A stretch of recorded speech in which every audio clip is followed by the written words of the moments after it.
channel for our second episode of Talkin Knicks. How you been, Sim? I have been great entertainer, and I've been great. I've had a good week so far. Hopefully you had a good week.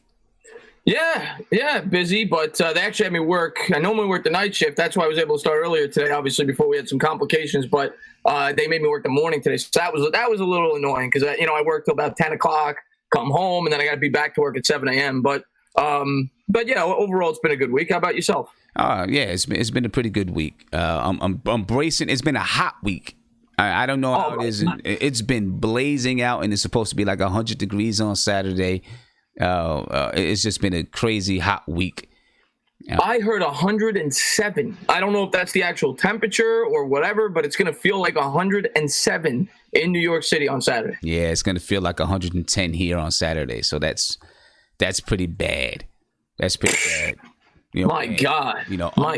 Luckily, I'm going to be inside. I do have to drive. I have to drive about 20 to 30 minutes to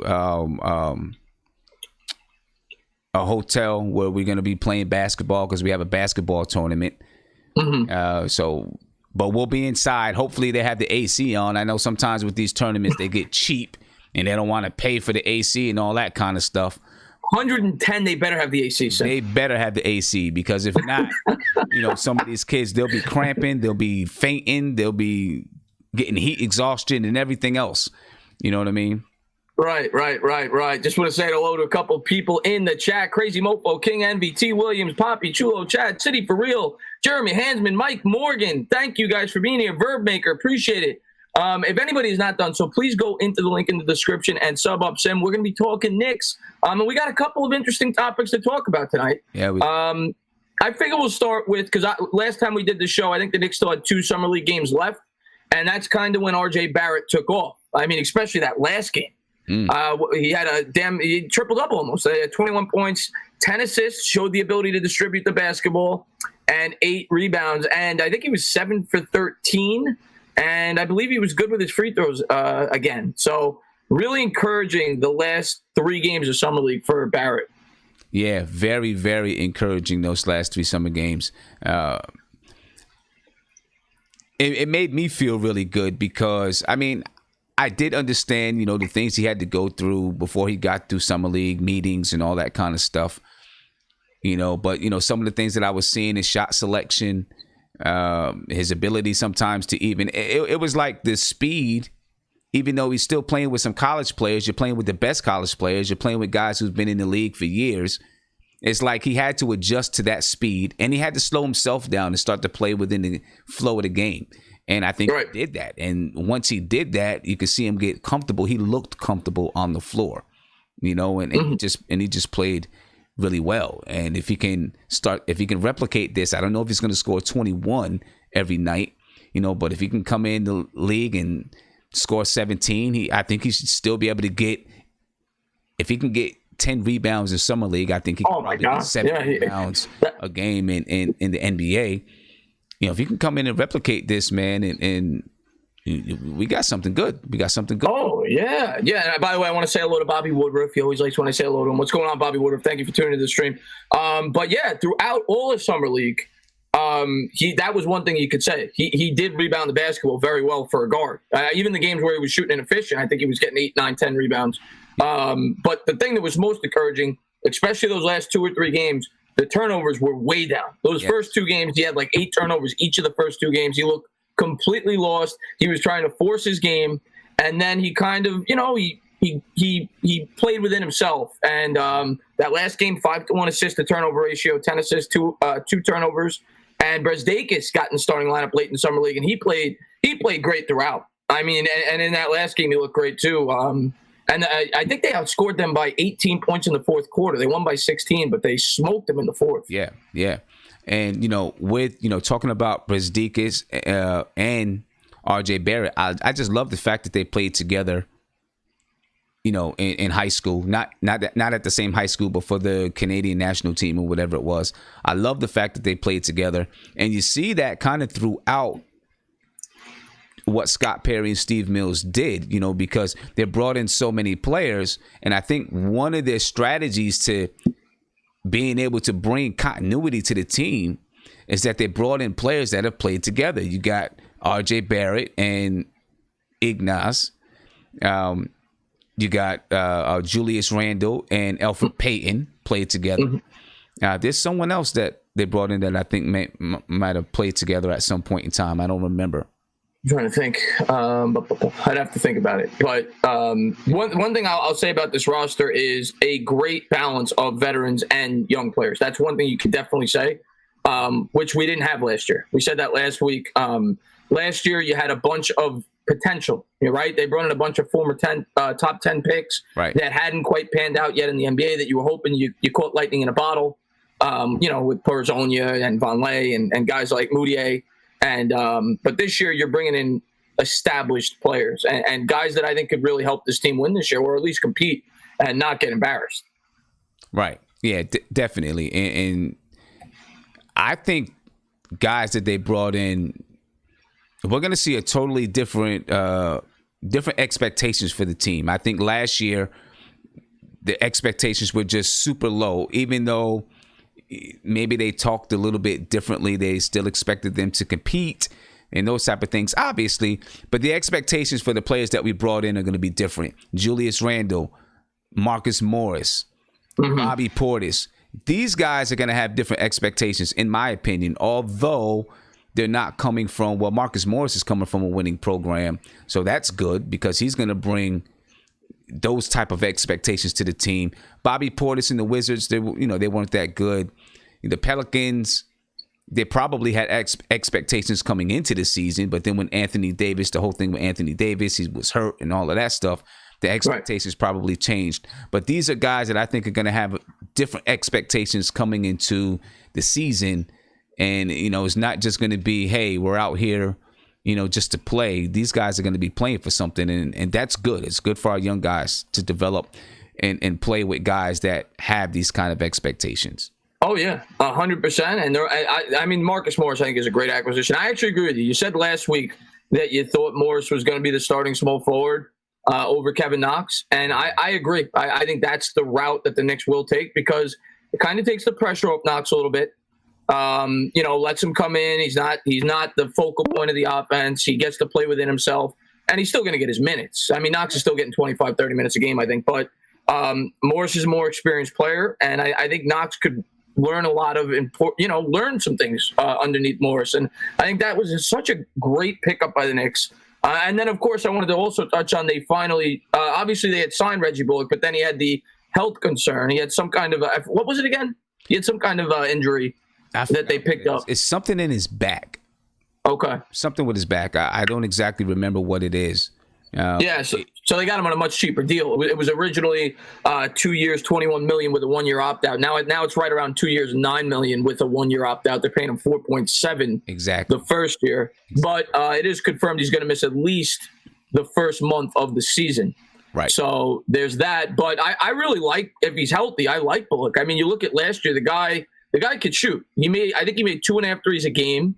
He shot 86% from the free throw line. So we know, we watched this Knicks team last year. They couldn't shoot a lick. So bringing in guys like this, I think is definitely going to help this team this year, stretch the floor. And we said it last week. I mean, they really, really made it a focal point to fix that 3-point shot. Yeah. I mean, and both of these guys, Reggie Bullock, Marcus Morris, both of these guys can shoot it from three. Right. Both of these guys are tough-nosed defensive guys. Young vets, I think Reggie Bullock is 27 or 28. Marcus Morris is like 29 years old. So they're great pickups. Yeah, I mean, great, love it. And Randall could stretch it too, and so can Portis. Yeah, Randall could stretch it. Portis shot for the Wizards last year. He was 39% from three. Yeah, and he hit him at a good clip. I like Portis. Portis might be, based on value and potential, my favorite signing. I absolutely love the Portis signing. Yeah, Portis was signed for what? I forgot now. I think it was 16. It might have been 20 for 2. Yeah, I think I have something here. Actually, no, it was 30, I think. I think it was 15 a year. 15 a year. Yeah, I think it's 15 a year for Portis. Yeah. Yeah. Yep. I think it's 15 a year for Portis. Listen, and he was 14.8 points and 8 rebounds last season. He's gotten better every season that he's been in the NBA as well. Yeah. No, exactly. You're right. And I think he's only going to get better. And he's only going to be 24 years old next year. So, I mean, based on his age and he still has upside, I think Randall, like you said last week, has potential to at least be a second player on a very good basketball team. I don't know if it would be the alpha, but he could definitely be that second guy. Yeah. And listen, I mean, he's a guy that, let me see, Bobby Portis was drafted, I think, 22nd in the first round. And he was kind of a steal for the Chicago Bulls, but he's a hard worker. And I read an article yesterday, from, someone who I think coached him in high school or college, whatever it is. And they said, listen, the kid wants to be great. Right. You know what I mean? He wants to be great. And I saw that on Nick's blog, same article, yeah. Yeah. So, it was very, very good pickup.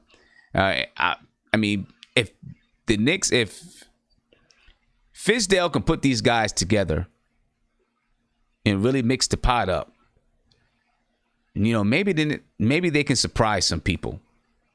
If he can really, just put the pieces together and put guys together that work, and if we get a surprise here and there from like maybe Elfrid Payton, Randall takes it to the next level, then maybe we can really surprise some people, Yeah, and the East, like we said last week, the East is incredibly weak. Now, of course, you're going to have we're not expecting playoffs, but I think we're expecting a team that could at least compete and play meaningful games late into the season. And if maybe they catch a few breaks, maybe they could sneak in as an 8 seed. Right. The East is wide open. After the top 3 or 4 teams, there's nobody that's guaranteed the playoffs. And yeah, I saw who's marking the chat. He said these guys say Randall could be number 2. What are they talking about? Basically, I mean, I'm not saying he's going to be, but he certainly has that potential. He's gotten better every year. He needs to work on his defense. We know that. But like you said, 21-9, efficient last year. I think he shot 50% from the field. People can. Here's the thing, Randall to me is kind of like in a Bradley Beal type of a category, right? Bradley Beal now has made, he's made the All-Star team, but he also played in the East his whole career. Randall, if he played in the East last year and he did 21-9, he may have made the All-Star team as well. But because they play where they play, people haven't seen them. It's almost like that for Anthony Davis. I was listening to Colin Cowherd, and he was talking about Anthony Davis. And people know that Anthony Davis is really, really good, but a lot of people really haven't seen him play. Right. And when people now start to see him play because he's playing for the Lakers, they're going to be like, wow, like this guy's really, really, really good. Yeah. And a lot of people are going to be like, whoa, it's almost like Damian Lillard. Right? People don't see Damian Lillard play that much. But then in the playoffs, people are like, oh, my goodness, Damian Lillard is really, really good. Right. And it was kind of like that 2 years ago with Donovan Mitchell in the playoffs. Exactly. Right? Exactly. Nobody, he plays in Utah. Nobody really gets to watch him play a lot. And then he had that great playoff stretch for the Jazz. Right. Yeah, no, you're absolutely right about that. And, we'll see. I'm gonna be very optimistic with that Randall signing. Like we said, very young. Still has a lot of room to grow. Yeah. And he's gotten better every year of his NBA career. Yeah. Nobody could deny that. Gotten better every single year of his NBA career, and he's working hard, and he wants this. He wants this. He's been a guy who, throughout his career so far, there hasn't been trouble. Right? We haven't heard things about him besides the fact that he got hurt his first season in the NBA, but there hasn't been trouble with him. I feel really good. I put it like this. I say this. I feel better, and maybe I'll catch some hate from some people. Well, I probably won't now. I probably not with the way everything went down with KP. I feel better though, giving Julius Randle $20 million a year, knowing that he averaged 21 points and 9 rebounds last year, than giving Kristaps Porzingis $30 million a year for 4 years or 5 years, with him coming off of an ACL injury. I'm not even, the off-court stuff. I don't even know if that stuff is real. Yeah, I think that was kind of nonsense. I don't even want to get into that. You know what I'm saying? But based on his the fact that, I mean, with the Knicks, he was. Oh, he's a health concern. That's with Porzingis. That's what you're worried Exactly. about. He's a health concern. But and I agree with you. It would be a little risky to sign him to a 4 or 5 year deal, like the Mavericks did. But if I knew he was going to be healthy, I would much rather Porzingis, just because I think his ceiling is so high. Of course. But the fact that you don't know that, I'd be scared to give him a long-term contract. I agree with that. Yep. I mean, listen, exactly. If I knew Kristaps Porzingis was 100% healthy, he played 70 games and above every single year that he's been in the NBA, then I'd say, okay, you know what? He's on his way to stardom. Right. The money, right? But it's hard to say. I'm gonna be honest with you. I feel like Kristaps Porzingis, and I know we're not talking about Porzingis, but I'll just say this: I feel like he's going to be injury prone his whole career. I hope not, but I mean, history says that there's a reason players his size don't usually play the way he does. Yeah, you're not meant to play that way at 7'3", 7'4". Right. I love him. I love his skill set. But you're right. I mean, if I was betting on it, I would say that there's a better chance he's going to be riddled with injuries throughout his career than he won't. Yeah. Again, I hope that he's not as well. Julius Randle, Julius Randle has, since he's been in the league, he had the first year where he broke his hand. Ever since then, he hasn't played less than 70 games. Mm-hmm. So, he's strong. He's got a strong body. You know what I mean? He can handle. I mean, KP used to get thrown around, and I know he was a young kid. I get that. But he used to get thrown around. And when he first came in the league, he looked like he weighed 5 pounds. Yeah, and listen, I hope the best. I want KP to have a great career. I'm not holding any grudges against whatever. I know things just didn't go well. The relationship between the Knicks and KP just didn't go well. You know what I mean? So I'm not holding any grudges against him. I hope he has a great career. But I'm happy with Julius Randle. Oh yeah, I'm happy with the pick, and like we said last week, it's not a long-term commitment. So if Randall does not improve, you let him go after 2 years. Exactly. So it's low risk, high reward. Yeah, that's the way I look at it. Low risk, high reward. Another thing I wanted to touch on was the over/under that came out of Vegas. They got the Knicks for 27.5 wins. What's your thoughts on that? I personally, I'm pretty confident in saying I think there's a good chance they'll win more than that. Yeah, I'm going to be disappointed if we don't win more than 27 games. I want to see us in the 30s. I'm not saying we're going to win 40 games. I'm hoping, like you said earlier, if some things break our way, maybe it happens. Maybe somebody, Julius Randle takes a step. Maybe Elfrid Payton finally comes around. Maybe Dennis Smith Jr. really does take that step. That's the guy who I'm hoping can take that step because he has elite athletic ability. And if he can really take a step, that can be really big for the team. Mm-hmm. So I'm going to be disappointed if we only win 27 games.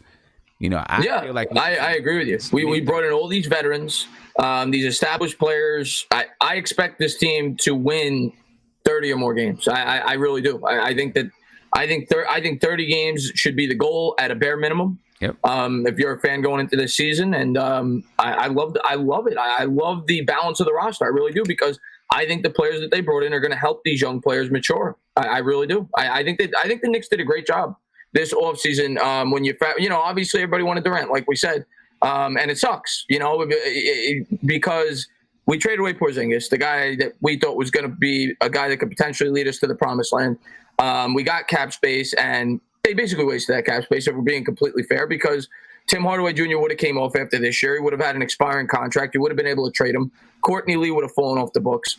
So they basically got 2 late first-round picks for Porzingis. That's the way I look at it. I know Porzingis forced his way off the team, but I expect those picks to be late first-round picks. But at the end of the day, the Knicks missed out on the big guys, and they did what they had to do. They didn't commit to long-term deals. Right. And they brought in guys that can help the younger guys grow. Right. And, I spoke about this last night on my stream, because we did an off-season grade, giving the Knicks an off-season grade. And one of the things that I think a lot of people, so many people, I think overlook when it comes to the way that the Knicks went about free agency. One, they did a great job of pivoting away from Kevin Durant and Kyrie Irving. Not that they pivoted on purpose, but knowing that they weren't getting them, they went to their plan B. And their plan B And this is what tells me and lets me know that while the media and everybody else and the fans were like, yeah, KD and Kyrie are going to New York, that Scott Perry and Steve Mills were like, maybe not. Right. And had a good idea that it maybe wasn't going to happen because they knew exactly what they wanted to do in free agency. And as a matter of fact, I think when Kevin Durant, that Sunday morning or whenever it was, the Knicks were in Los Angeles because they were ready to meet with Julius Randle and get that done. Right. So they knew, they knew. And then they went right away and boom, boom, boom. And they signed deals that were beneficial to the team. So they had a plan. They were organized, unlike past regimes. No, I'll say Donnie Walsh was pretty good, in my opinion, but obviously Dolan kind of ruined that. But they were organized. They knew they had a plan in place. It was a very well thought out plan. They were going to sign guys to short-term deals, productive players, and that's what they did. They moved swiftly. I did read a report today. I think it was in the New York Post that they said that the Knicks. Actually, no, it was Jalen Rose said it from ESPN. He said that the Knicks absolutely would have gotten Durant, and maybe it wasn't Durant and Kyrie, maybe it was just Durant, but Durant was definitely going to be a Knick, according to him, if the injury didn't take place. Yeah, I believe him. Yeah. I think that once the injury took place, I think that Durant and the Knicks, I think together they were probably like, this is not going to be a good fit. Right. I think the Knicks they did not want to have Kyrie Irving lead the young guys, and then Kevin Durant wanted to be with a team that probably had a better structure in place so that when he came back, he knew that he was coming into a situation that he could possibly win. That's what I think. And listen, he didn't meet with any other team. He didn't meet with anyone. He just decided, this is where I'm going to go. As a matter of fact, the Nets came out and said that they didn't know where KD was going until he posted it on Instagram. Do I believe it? I don't know, but it could be. Yeah. I guess I think they knew.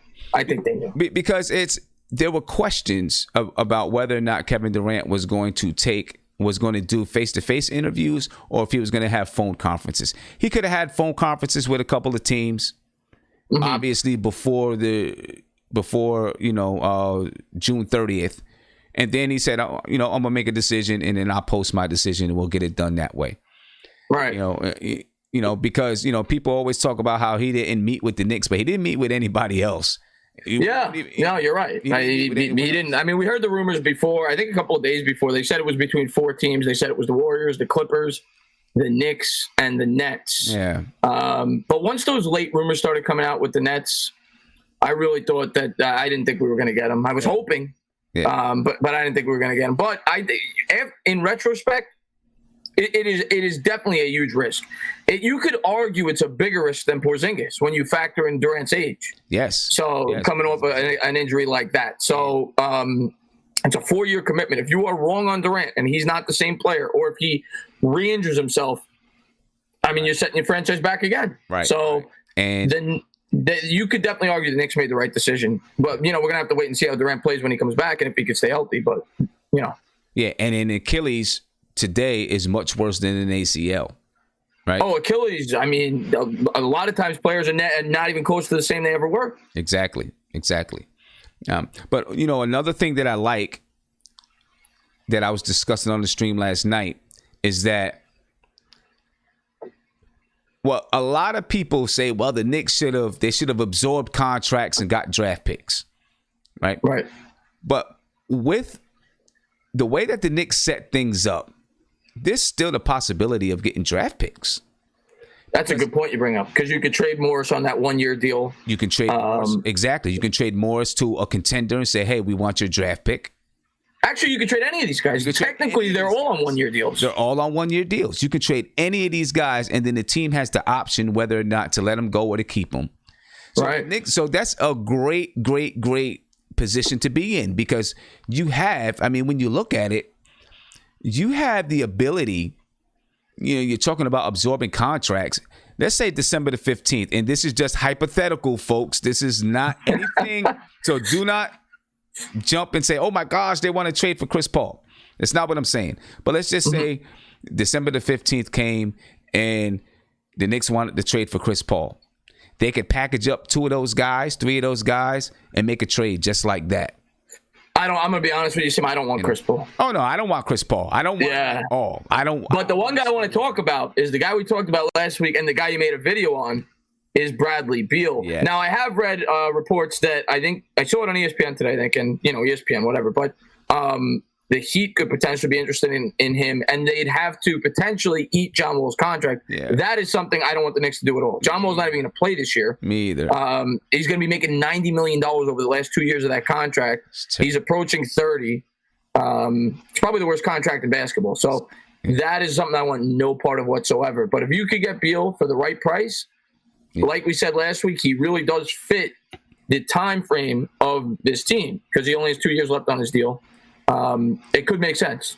Yeah, perfectly. I don't want any parts of John Wall's deal, just like I don't want any parts of Chris Paul's deal. Those are the 2 worst deals in the NBA right now for 2 players that are. John Wall should be in his prime, but because of the Achilles, he was already looked like he was sliding down. He's a player that really does play with speed and a burst. That Achilles may really derail his career. I don't want any parts of that. Yeah. I am so hoping that the Miami Heat do not make a play and really, really try to push hard for Bradley Beal. I really am hoping that they don't. I know there's going to be a million other execs around the league that want Bradley Beal. Like I said earlier, he's a guy. He's going to be like if he goes to a contending type of team, right?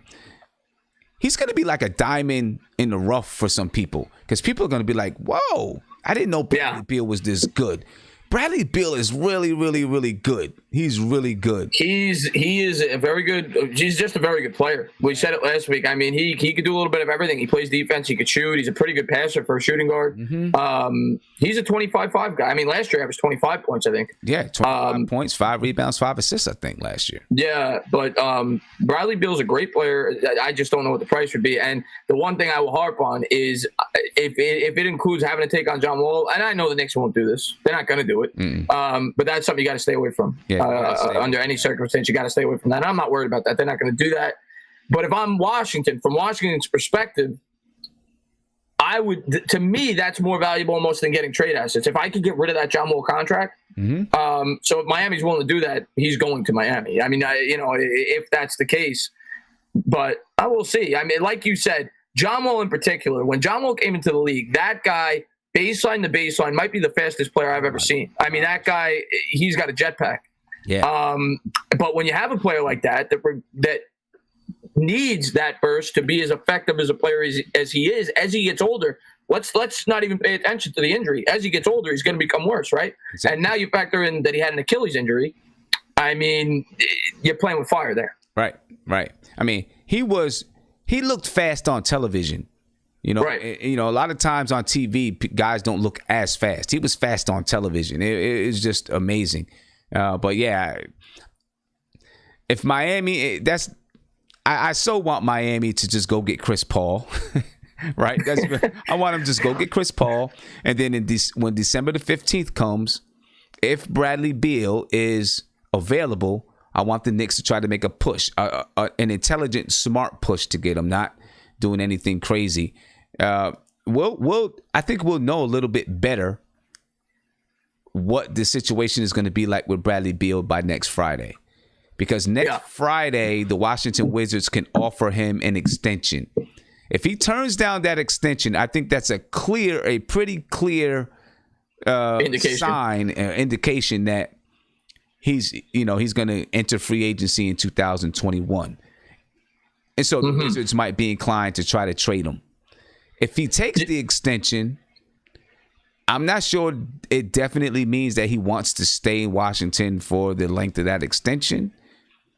He might just want more security. I mean, if you're Beal, why in the world would you ever want to stay in Washington? They're not, especially with that Wall contract, they're never going anywhere. Right. So if Beal doesn't want to stay there, I don't think, long term. I mean, so he has said that he does want to stay. That's what he said. Right. Well, so did Kemba Walker with Charlotte. Right. Exactly. So I'm telling you, I really, really do want Bradley Beal. I know there's a lot of people during my stream, they were like, no, we don't need to go for this star, that star. And I'm like, you guys don't understand. The guy is 26 years old. He fits with Julius Randle. He fits with some of the guys we have. And if we can get him at a decent enough price, we still got tons of young players to grow with. I mean, and then in 2021, you still have money to bring in another player. I don't understand what people don't get. You still have money to bring in another player. Bradley Beal is really, really good. People are like, well, if we get Bradley Beal, is he gonna take us to the Eastern Conference Finals this year? Like, no. The one question I have with Beal, and I like Beal a lot. If they brought in Beal, obviously I don't want to trade Barrett under any circumstance. Nope. But if they brought in Beal and Barrett obviously still on the roster, does Barrett go to the bench? No, I think that Barrett can play the 3. So you put Barrett, then Knox goes on the bench. Then maybe Knox comes off the bench. And he may be coming off the bench anyway. Yeah, on this team, yeah. But I'm saying for the future, for the next year after that. Yeah, for the future, maybe he comes off the bench. But it's also possible we're not solidified at the point guard spot. If R.J. Barrett shows that he can be a facilitator, which, it sounds like, we've seen some in Summer League that they used him as a facilitator a little bit. And if he could be that facilitator, then maybe you can say, hey, he could be like our Penny Hardaway. And then you got like Bradley Beal at the 2 and Kevin Knox still at the 3. People compare him to Harden, right? You've heard that comparison, and I do see a lot of similarities, and Harden has definitely displayed the ability to play the point. I do think Barrett definitely has some attributes that I don't know if he can be a full-time point guard, but he definitely has some attributes that he can certainly in spurts play the point guard position. A very good distributor. Needs to work on his dribble a little bit, I think, from what I've seen, especially with the right hand. Right. But I do. Yeah, I could see in spurts him playing point. I don't know if he's a full-time point guard though. I think I think in the future, right, he has the ability to do like LeBron can do. Right. LeBron is going to play point guard. They say he's going to play point guard for the Lakers this year. And obviously, they have Rondo. He's not going to play point guard all the time. And you could do the same thing, right? You could say, okay, we're going to start with R.J. Barrett. Now, we're talking 2 years down the line, right? Or something like that. You could start with an R.J. Barrett, and if you had Bradley Beal, Kevin Knox, Julius Randle, Mitchell Robinson.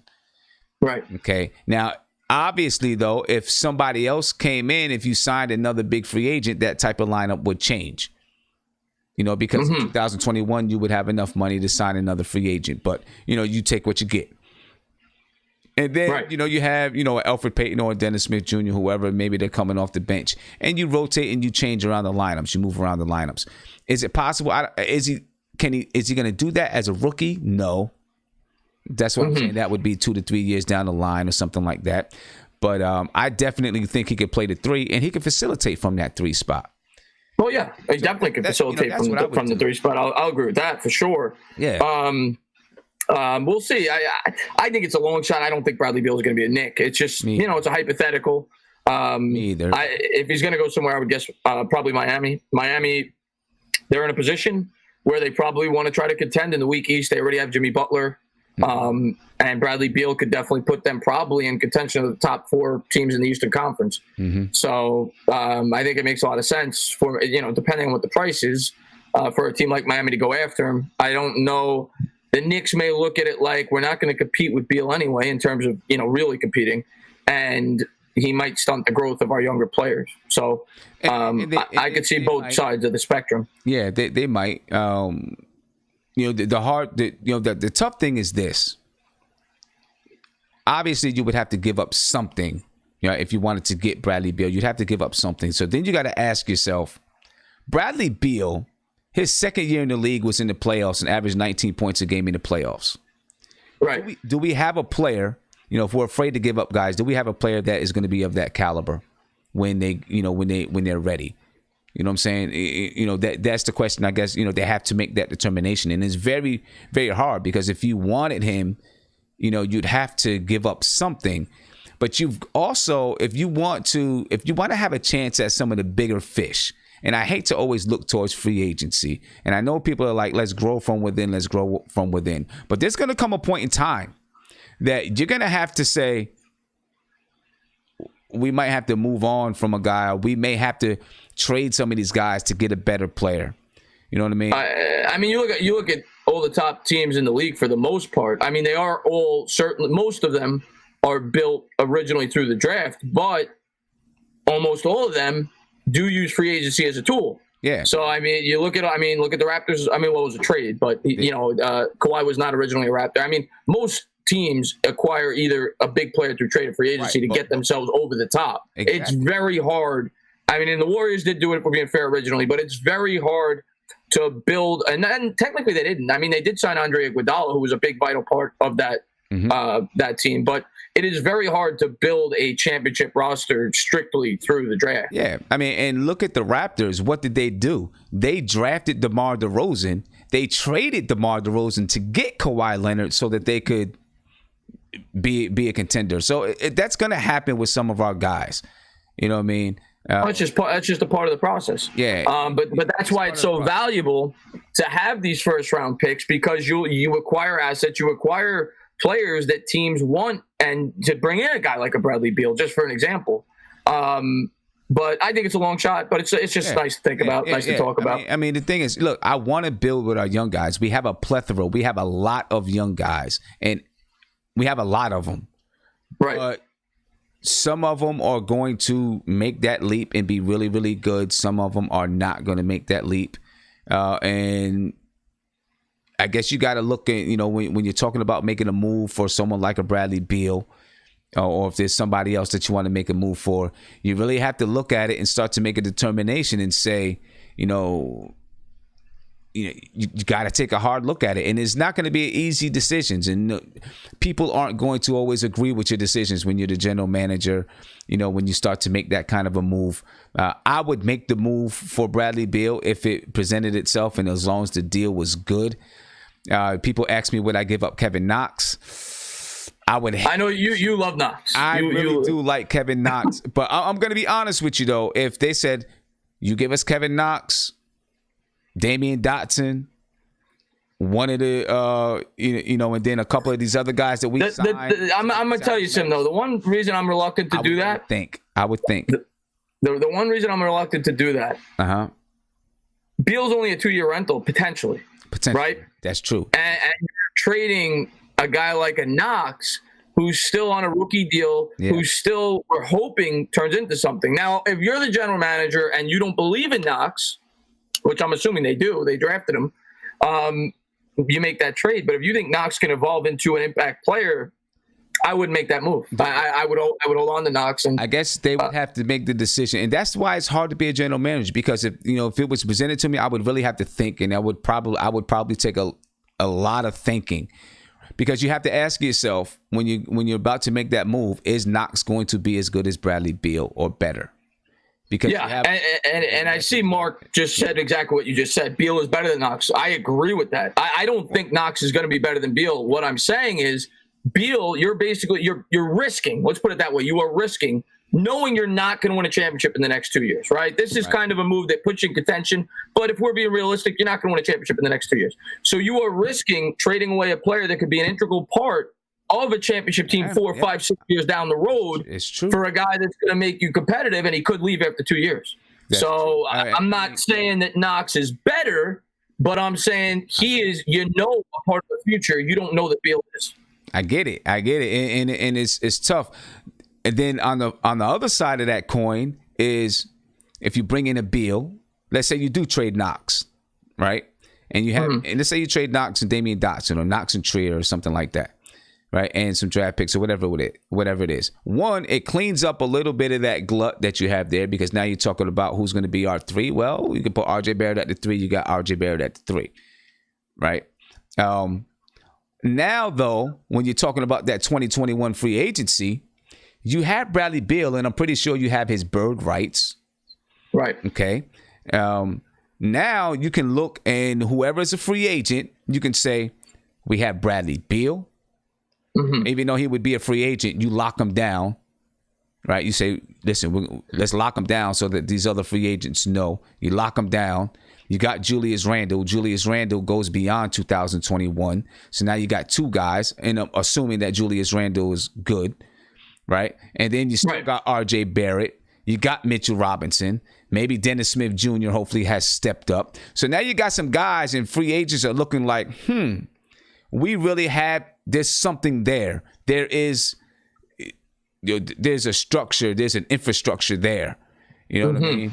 Where, in 2021, we're hoping that they look at Kevin Knox and say there's an infrastructure there. So, with Knox, you don't know. It's kind of like a prospect. And I always go back to baseball, but it's kind of like having a top tier prospect in baseball. Yeah, he's got a lot of potential, but he hasn't shown anything yet at the big level. So, and a lot of times teams will trade that. But the only thing is, put my GM hat on. I right now am not in contention with a championship, so I just don't know if it's the right time frame to go and trade a potential. We don't know, but a potential future asset. I get it for a guy that he's not going to put me over the top. Right. He's not going to put you over the top now, but does he put you into a 6 or 6? Oh, for sure. We're a playoff team if we get Bradley Beal. 7th team. Does he put you in that range? And then a player in 2021 is looking to say, they're the 5th seed. They're 5 or 6. They add me, we're number 1 or 2. You know what I'm saying? Right. And if you don't have Bradley Beal, they may look and say, they're barely scraping the 8th seed. Right.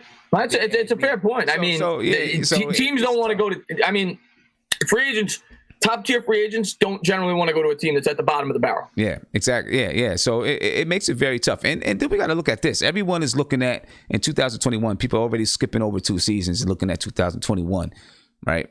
But when you look at 2021, the big name out there is Giannis. Everybody wants Giannis. Well, let me ask you guys this. We like Julius Randle. Julius Randle is on the team through 2020, 2021. We love Mitchell Robinson, right? Let's say we have Kevin Knox still at the 3. What position does Giannis play? You figure that out. That's the best player on the planet. No, you find a spot for Antetokounmpo. I'm not worried about that. Right, but that's what I'm saying. So Giannis is going to be whatever position he wants to play. That's what he's going to be. So now you still got to figure out what you do with these other guys. So now where does Randall go, or where does Mitchell Robinson go? Right? If so now you got to figure out where does Kevin Knox go? Obviously, he'd probably go to the bench. You know what I'm saying? Yeah. So, but it all depends. It's all we're projecting how these guys are going to be. We don't know. Not for all we know, Knox can take off and be Rudy Gay, or it could be a guy off the bench. We don't know yet. Mitch, I think, is going to be a starter. I'm very confident saying that just for his shot blocking ability alone. Yeah, by that time he should be. I'm not sure if he's going to start this year because he's not necessarily this year. I'm saying I'm projecting 2-3 years down the line. So my thinking is this: in these next 2 years, if the Knicks are really trying to make some play in free agency, they need to really structure their team and have their team set up where when they talk to someone, they can say, yep, this is what we're going to do. If you come here, this is how you're going to fit.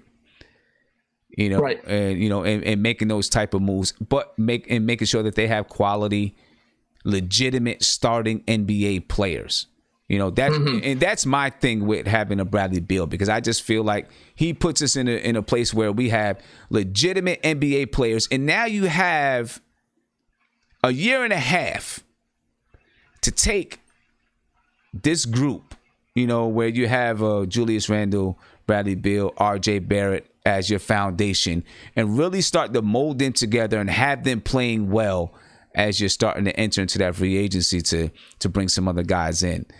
But I get it. You know what I'm saying? And listen, I think it's a very, very long shot. I don't think it's going to happen. That's just, that is a dream of mine, though. I've liked Bradley Beal for a very long time because I think he is your prototypical shooting guard that he can spot up. He can come off screens. He can post up. He can penetrate to the basket. He plays defense.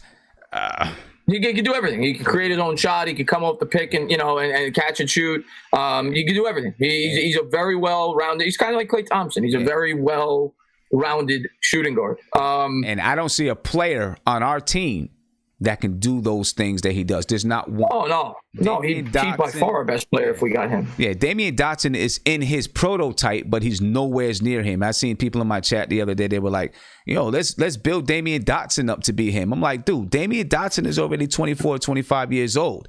Yeah, you got to be realistic. I like Dotson. I'm a huge Dotson fan, but he's a nice role player. He's not a guy that you're going to build a team around. Exactly. I mean, Bradley Beal is 26 and he's already a two-time All-Star. He's been in the playoffs 4 of his 6 seasons in the NBA. So he has playoff experience. He's an All-Star. We don't have anybody on our team that's touching that. Right now. Right. I completely agree with you. And by the way, guys, we did figure out the phone system. We're going to be taking calls in probably about 10 minutes. I just wanted to touch on real quick before we take the calls, the preseason schedule. We were talking about that a little bit before we went live. That came out, so you made a video on that. And the Knicks, again, I think it's the last game of the preseason, play the New Orleans Pelicans, and Zion Williamson will go up against his former teammate from Duke once again, and R.J. Barrett. Yep, I'm actually looking at the preseason schedule now. Folks on the stream, they can see the preseason schedule. October 7th, we play the Washington Wizards in Washington. All right. And then October 11th, we play the Washington Wizards at the Garden. So we're going to have plenty of time in the preseason to flirt around with Bradley Beal. Okay? Plenty of time to cheer. Yeah. We when he comes to the Garden, we got to cheer him on. We got to let him know that New York loves him. October 16th, we play the Hawks at the Garden. And then on October 18th, Zion Williamson will come to the Garden. R.J. Barrett and Zion Williamson will match off once again.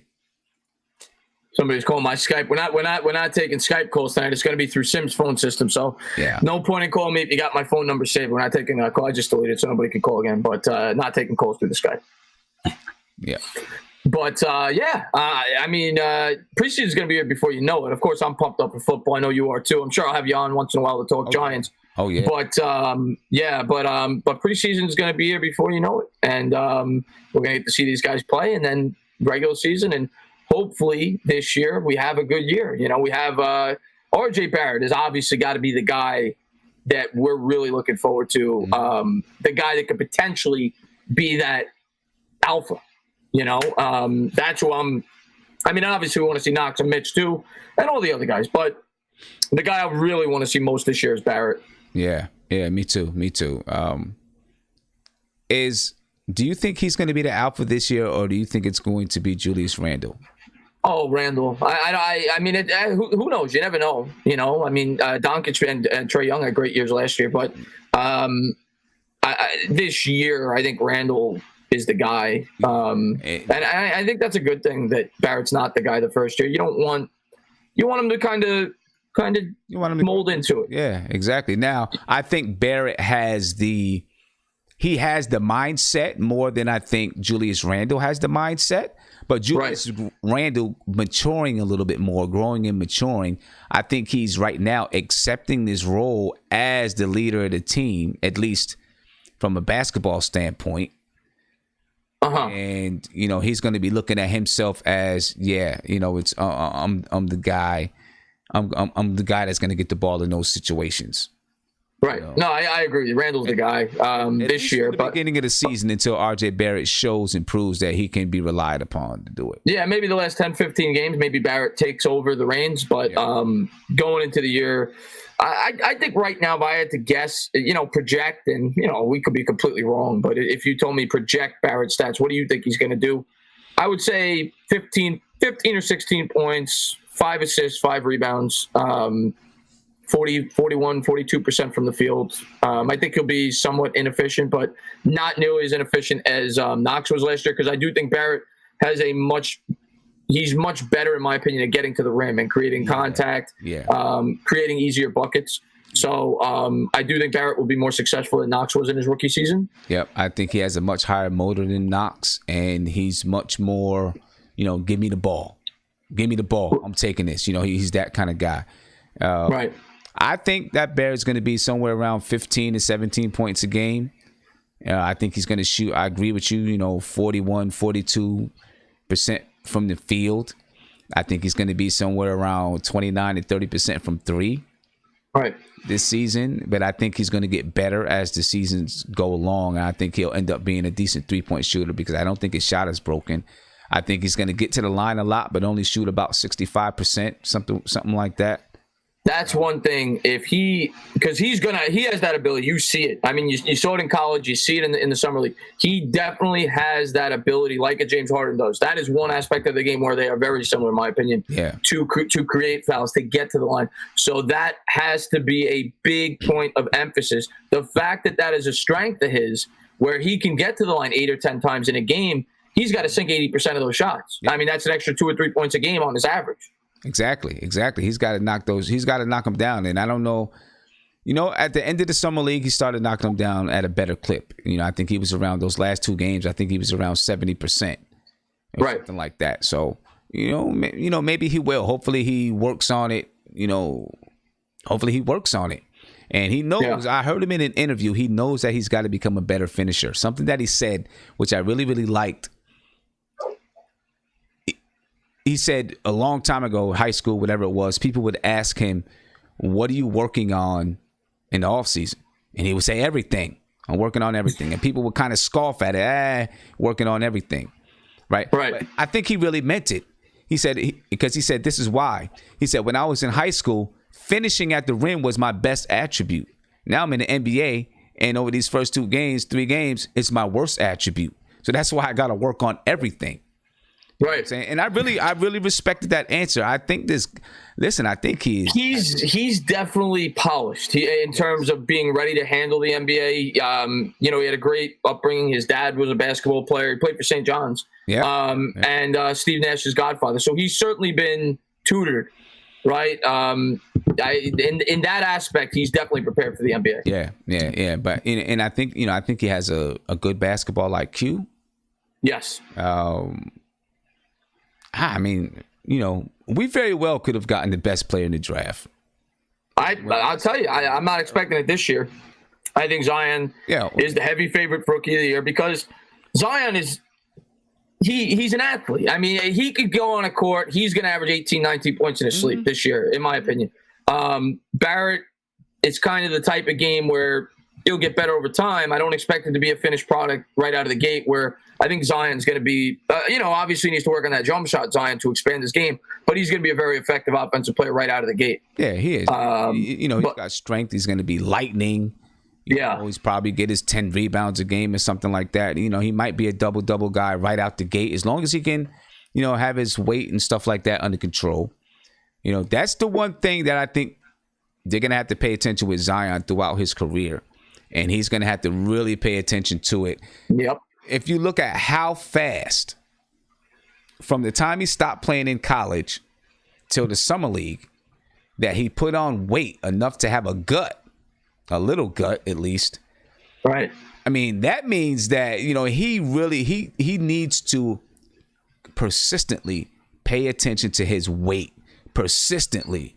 You know what I'm saying? Because it means that, he picks it up easy. That's something that I think he's going to have to watch throughout his whole career. Right. I completely agree with you. And I want to say thank you to City for Real for the super chat. He says, Chris and Sim love the collab, New York Knicks all day. Well, we appreciate that. Me and Sim always love working together. I always say, I should say Sim and I, that's not proper English. But since I've been on YouTube, I've always admired what Sim does over on his channel. I love working with him. Great guy. And we're looking to build this show up. And I'll say it now. Apparently, there's a lot of people in the chat. If you guys have not done so, please go to the link in the description. Any of my subscribers that haven't done so, sub Sim up. He does this 3 days a week. I mean, he's got a great live show, great channel over there, and really love everything you do on your channel. I appreciate that, man. Please go ahead and sub it up and make sure you hit the like button on this show right now. Get it up there. Get the like button. The more you hit the like button, the more it ranks, and the more people come in the chat, the more we can talk. So we appreciate that, and let's open up the phone lines. We've been talking. Yeah, I mean, it flies, Sim. We've been talking for an hour, right? Yeah, I know. Isn't that something? Right. Yeah. So we got the phone lines opened up. 516-405-2246. So ready to take on calls. Let me ask you. Do you think that do you think that we're too deep? That is one thing we wanted to talk about. That's a great question. And CK2K, I want to give him credit for that. Another great Knicks YouTuber made a video on this. I think it was today or yesterday. We talked about this last week. We don't know where they're going to find minutes for certain players, whether it be Ntilikina, Trier. So it's a good point. We may be a little too deep. We need, maybe in the Knicks' best interest to potentially make a trade to free up some playing time for some of these players, because as young as these guys are, they need time to develop. You got to get on the floor. Yeah, exactly. And we'll come back to this. We have a caller right now. All right, so let's go ahead and pick this up. All right. Yeah. Call. Hey. Hi. How you doing? What's going on? Who's this? You know who this is? Oh, now I know who it is. This is Bobby Woodruff. How are you doing, Bobby? One of my. Good, Chris. I'm the first one on his chat tonight. Oh my God, I feel special. Yeah, you remember me, right, Sim? I talked to you last year. Remember last time? Yeah, I remember you, man. I remember you. Yeah, you're awesome. Yeah. Thank you. I think that Knicks did the better thing. Zion, I don't think he's going to have a good year. I think our guy is going to have a better year this year. That's what I'm saying. So, Bobby, you think rookie year, you think Barrett is going to have a stronger rookie season than Zion Williamson? Yeah, because Sim said he's more mature. I think he's more mature than Zion. I think Zion is just a big galoop. That's what I think. He's just a big galoop. I don't know if me and Sim agree with that. I don't know if he's a big galoop, but I don't even know Sim, what do you think? What's a galoop mean, Sim? A big galoop. I'm not sure what a galoop is. I mean, I'm picturing a galoop just like a big pile of mush. Well, you just said he's getting a tummy like me. I got a tummy too. I'm a pile of mush. Yeah. So you're from Long Island too, right, Sim? No, I'm from upstate New York. Oh, what part of upstate? My family's up there. Albany. Oh, yeah, that's where the Giants used to train. Yeah. And guess who lives almost like next to you too? Mr. Bad Dog, 76, 76. Oh, does he? He lives in Albany? Oh, yeah, he lives up in that area. Oh, okay, cool. Yeah. How far are you away from Saratoga? Christopher, stop laughing. Well, I'm actually. Christopher, what about Mark Israel? He called you the other day. I heard him on the other day. Yeah, I'm going to let Sim answer. That was very nice of him. I'm going to let Sim answer what you just said, Bobby. I'm going to let Sim. But you'll notice this, Sim. Bobby likes to talk. Bobby likes to talk, but that's why we love him. I'm from New York originally. But I'm going to let Sim answer what he was about to answer. Go ahead, Sim. Yeah, I was just saying. I'm sorry, Sim. Yeah, I was just. No, go ahead, Sim. I live in DC now. Oh. Yeah, but I'm in New York, a few times every year. Yeah. Albany is not far from Saratoga. It's about 30 minutes from Saratoga. Okay, yeah. Okay, that's what Mr. Bad Dog was not too far away from there either. Hey. Yeah. Yeah, so it's good to see you, Christopher. I like talking to you and Sim. You guys are the greatest, okay? We appreciate and that was Bobby. Nice what Mark said about me, right, Chris? Oh, who's Mark loves you? He loves you.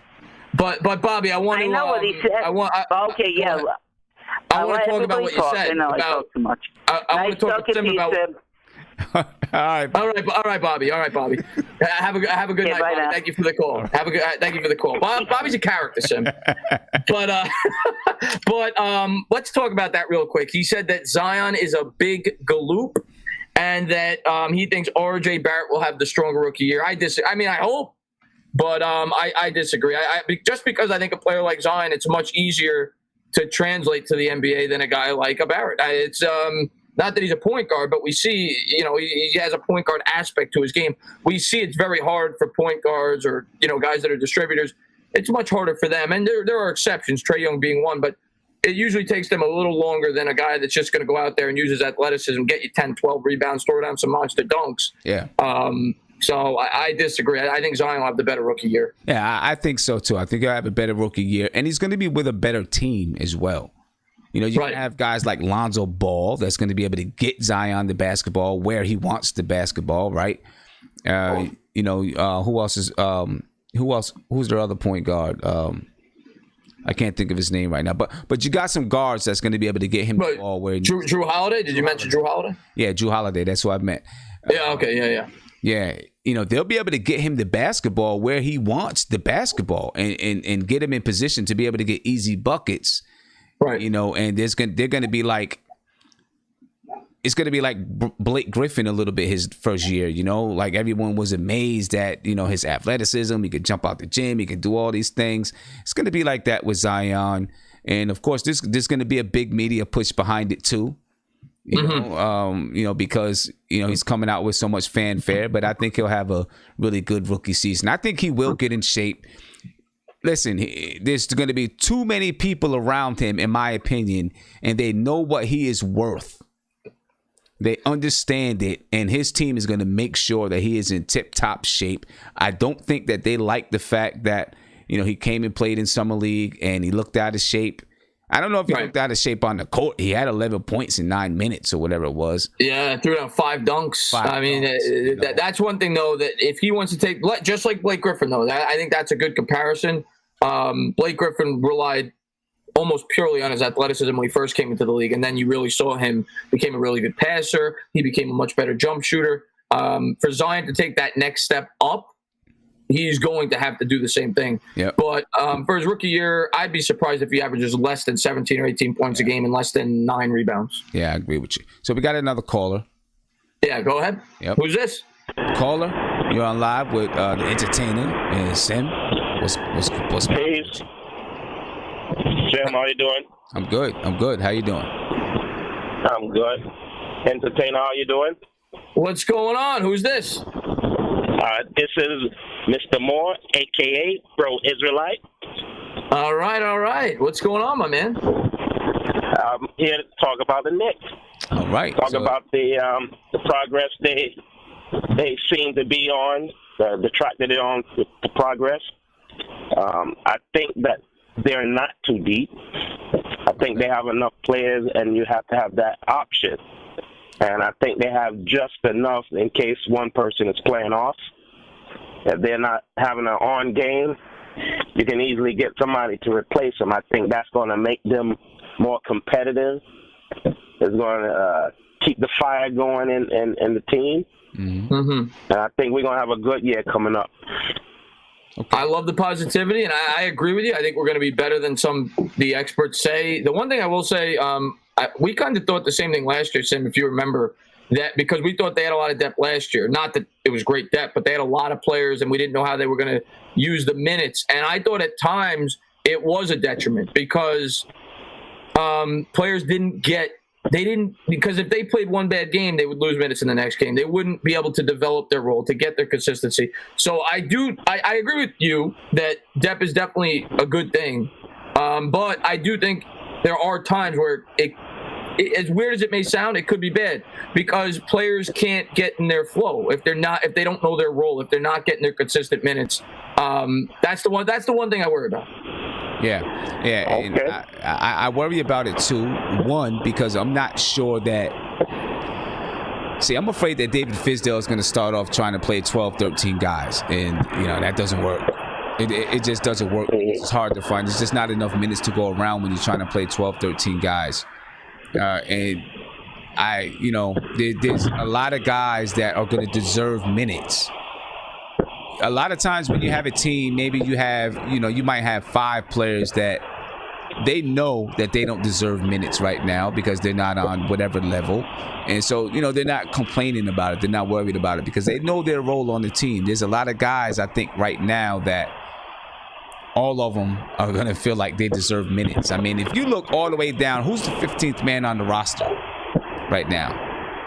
15th? Probably, I don't know. 15th man, that could be Dotson. That could be Brasdakis. I don't know. They are so deep. We said it last week. It's like, I don't know who it is.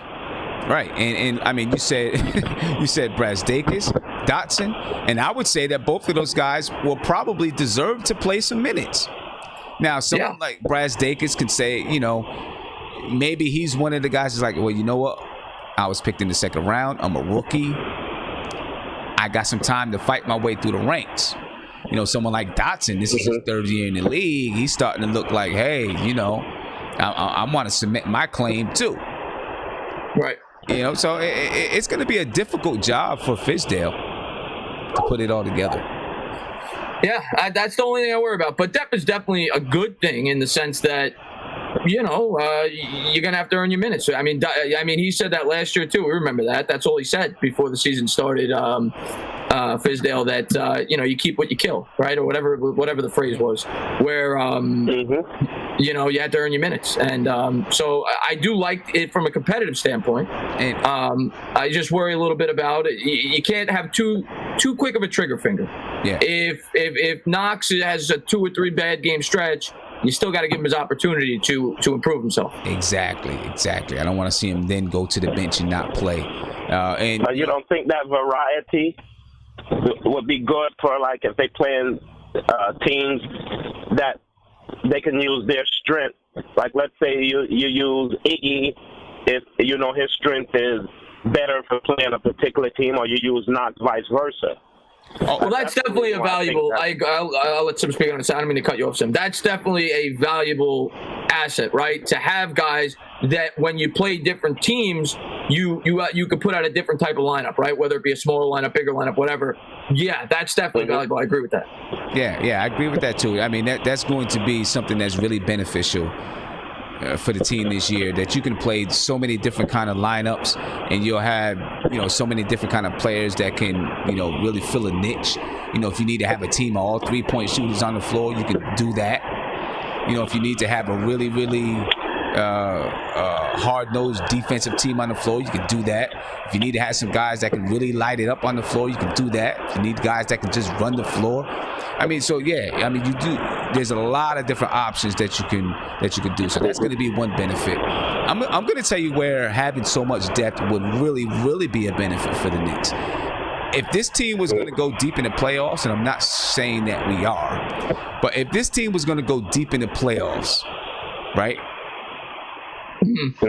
That's where this kind of depth would really come to play, because you can give guys breaks throughout the season so they can get a little rest, load management, right? And still have competent players that can come in and fill those positions while so-and-so is resting. And then when you get in the playoffs and the games get tough and guys start to go down through injury and hurt and stuff like that, you have guys that can step in.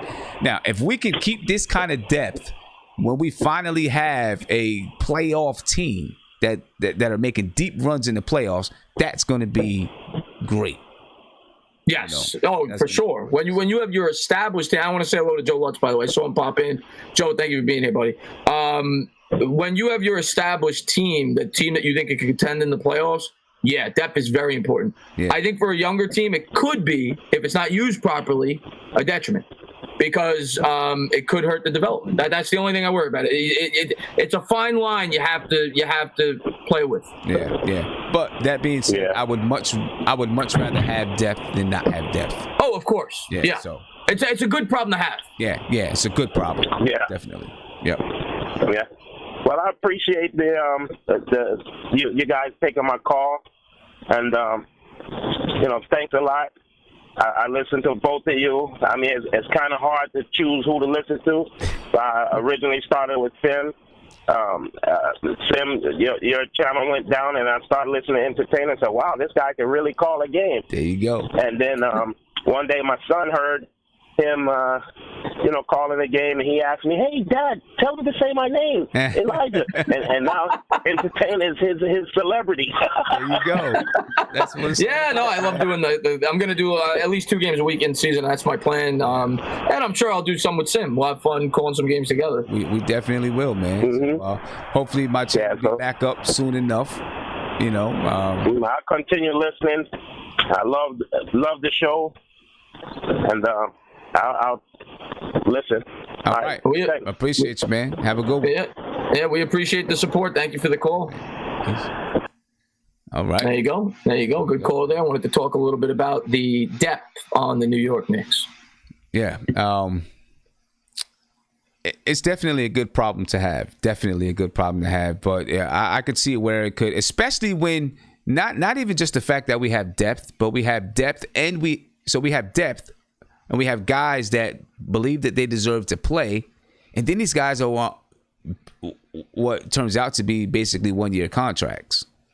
Right.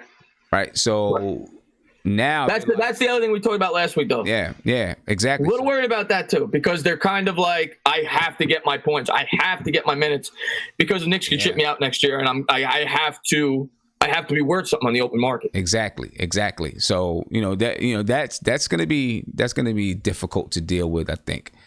Yeah. Right. We have another call coming in. All right. What do we got? Who do we got? Caller, you're on live with the entertainer and Sim. What's popping? Hello. Yo, what's up? What's going on? What's going on? Who's this? Not much, bro. It's Vaughn, bro. Calling from Louisville, man. This is who? Say that again. This is Vaughn calling from Louisville. From Louisville. Okay. Louisville. Okay. All right. You Nick fan from Louisville? Man, I love the Knicks, man. I've been rocking with them like since the 90s, man. I'm a John Starks guy. You feel me? Okay. Love John Starks. One of my all-time favorites. Yeah, man. Oh yeah. Man, my question for y'all is though, man, like how far, like, y'all think the Knicks got a chance of making the playoffs this year? I mean, I think that in order for the Knicks to make the playoffs this year, things really got to bounce right for them. I think, there's a lot of talk about on TV and everything that the East is not as good, but I think Miami got better. Your regular teams are going to be in the playoffs. You're going to have the Bucks. You got the Celtics. You got Philadelphia. You got Indiana. The Nets are going to be in there. Detroit's probably going to be in there. Miami should be in there. I think I'm missing somebody that should be in there. It's going to be tight. It's going to be Orlando, potentially. I don't know if you mentioned them. Orlando, right. Yeah, it's going to be tight. The Pacers is one team that I really have my eye on.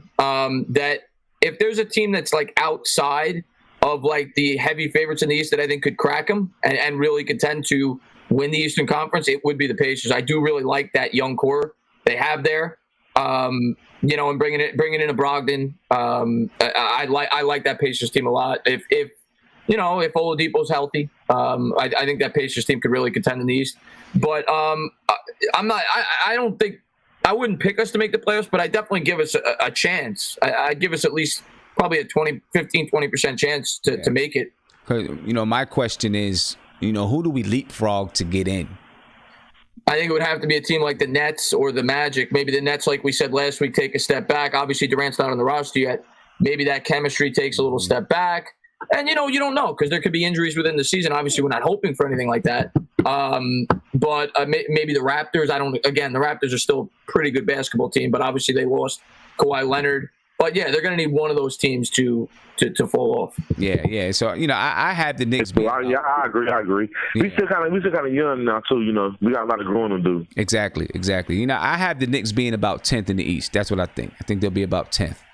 Yeah, I think that's realistic. As long as they win like 30 games, I'd be happy with that. That's a step in the right direction. There you go. I mean, they win 30 games. That's 13 more games than last season. So, that's moving up. Yeah, I'm good with that for us, man, because we didn't get Zion. At least we can do is win 30 games, Yeah. This season to me is obviously we want to win, and we want to be in competitive games because that's going to help these guys grow. But this season, to me, more than anything else, is about the maturation of guys like Knox, Mitchell Robinson, and R.J. Barrett. That's what you want to see. You want to see these guys get better over the course of a season. That's by far the most important thing to this season.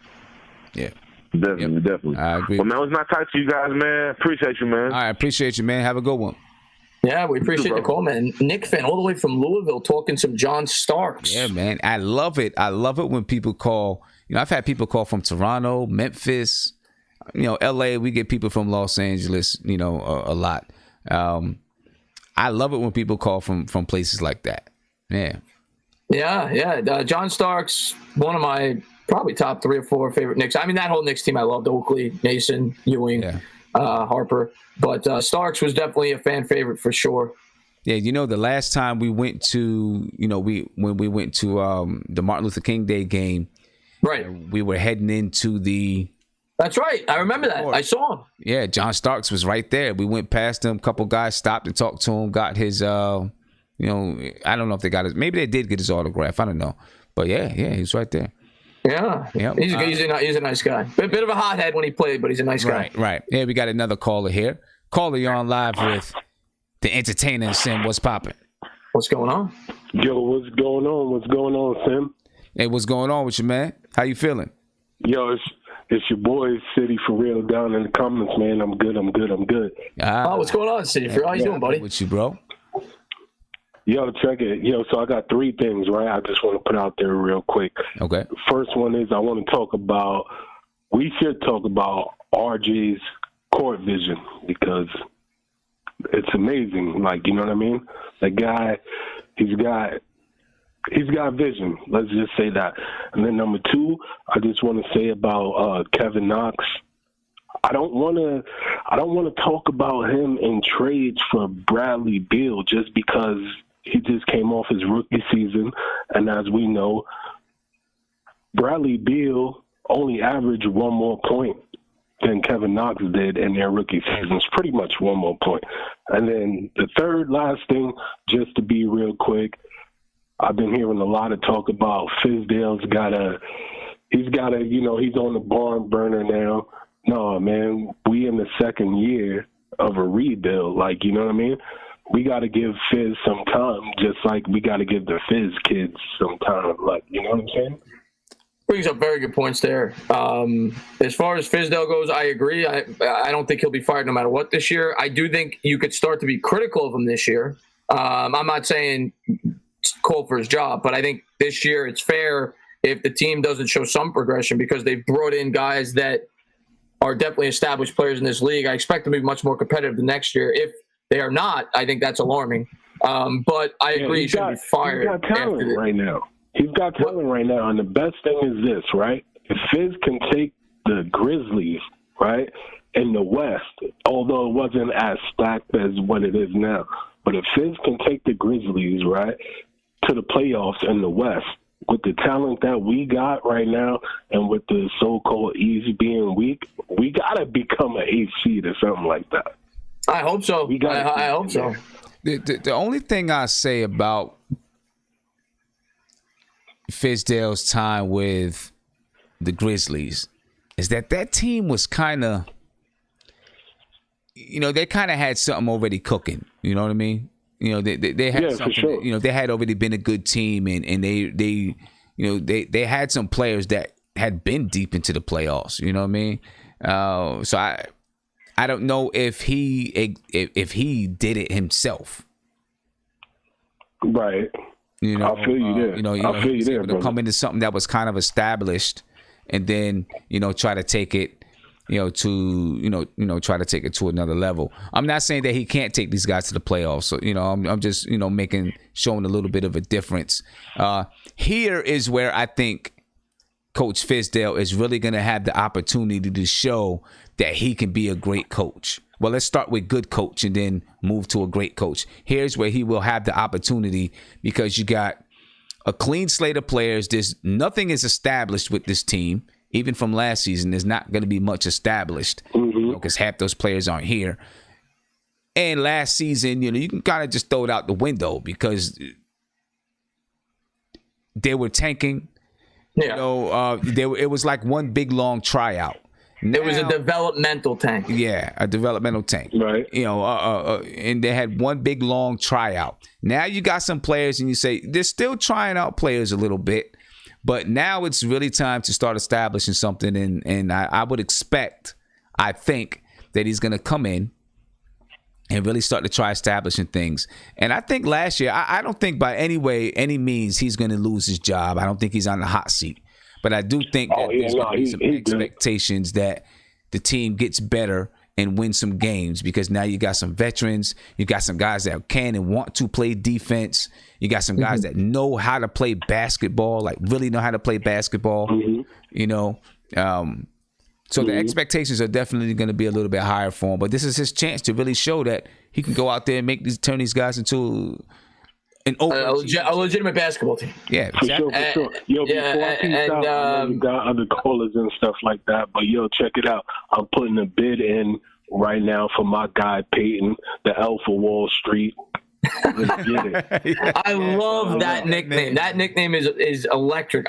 That's such a creative nickname. I love it. I love it. I love it. I love it. I'm signing out. Peace to you guys. Yo, peace to the chat. Appreciate Y'all have a good one. I'm going to continue watching the show. Peace, man. Appreciate the call, man. Appreciate the call. Yeah. But yeah, no, I completely agree that I don't think his job's in jeopardy at all this year. But I think there needs to be raised expectations with a raised talent level. Yeah. But Fizdale, he talks a big game. He's going to get a chance to back it up, and we'll see. I think 30 wins is fair. I think that's a fair barometer. If they could get 30 wins, I think you got to be pretty satisfied with this year. Yeah. And I'm looking at stats right now. City for real is right. Bradley Beal in his first season, he averaged 13.9 points a game. He was shooting 41% from the field. He shot 38% from three. Kind of similar. He had 3.8 rebounds, 2.4 assists. Listen, I understand exactly what he's saying. I get it. Trust me, right. I get it. Oh yeah, you got to give Knox time. I mean, that's one thing as New York fans. I always say it. Listen, I'm just as impatient as everybody else. We're New York fans, right? We want results, especially when you're a Knick and a Met fan. I mean, my God, and a Giant fan recently. We want results. We don't want to have to sit back and wait. But a lot of times you have to. Yeah. And especially with a player like Knox. I still think Knox, I was never in love with Knox. I'll be the first to say, I'll openly admit I wanted Mikal Bridges on draft night. But I do like Knox's upside. I don't think he's ever going to be a superstar, but I think he could be a good player. Okay. Yeah, and listen, if he turns into a Bradley Beal, obviously he's 6'9", but if he turns into a Bradley Beal, geez, that'd just be great. That's right, that he turns into a Bradley Beal, and then RJ Barrett is an all-star type player, and Mitchell Robinson. I will say this. We have some young guys that do have the ability, if developed right and they grow, could be all-stars at some point in their careers. Oh, for sure, Sim. Yeah. For sure. You got to give them the opportunity to grow, though. Yep. Yeah, we got another call coming in. What's going on? Who do we got on the line? What's going on, Entertainer? What's going on, Sim? How you doing? Mike from Philly. What's going on, Mike? Mike from Philly. Got a Knicks fan from Philly, or you're a Sixer fan? Nah. I'm a Knicks fan all the way, baby. Okay. Knicks fan all the way. All right. So I just wanted to talk about the off season, and yesterday guys were giving their grade. I want to give my grade and then just say why. I'm one of the few Knicks fans that gives an A+. Okay. And maybe you could call me delusional, but I think it was a great off season from the standpoint of they didn't sign a Tobias Harris or Al Horford or even a Jimmy Butler to $120 million for 5 years. We have flexibility, and we're creating a very competitive environment.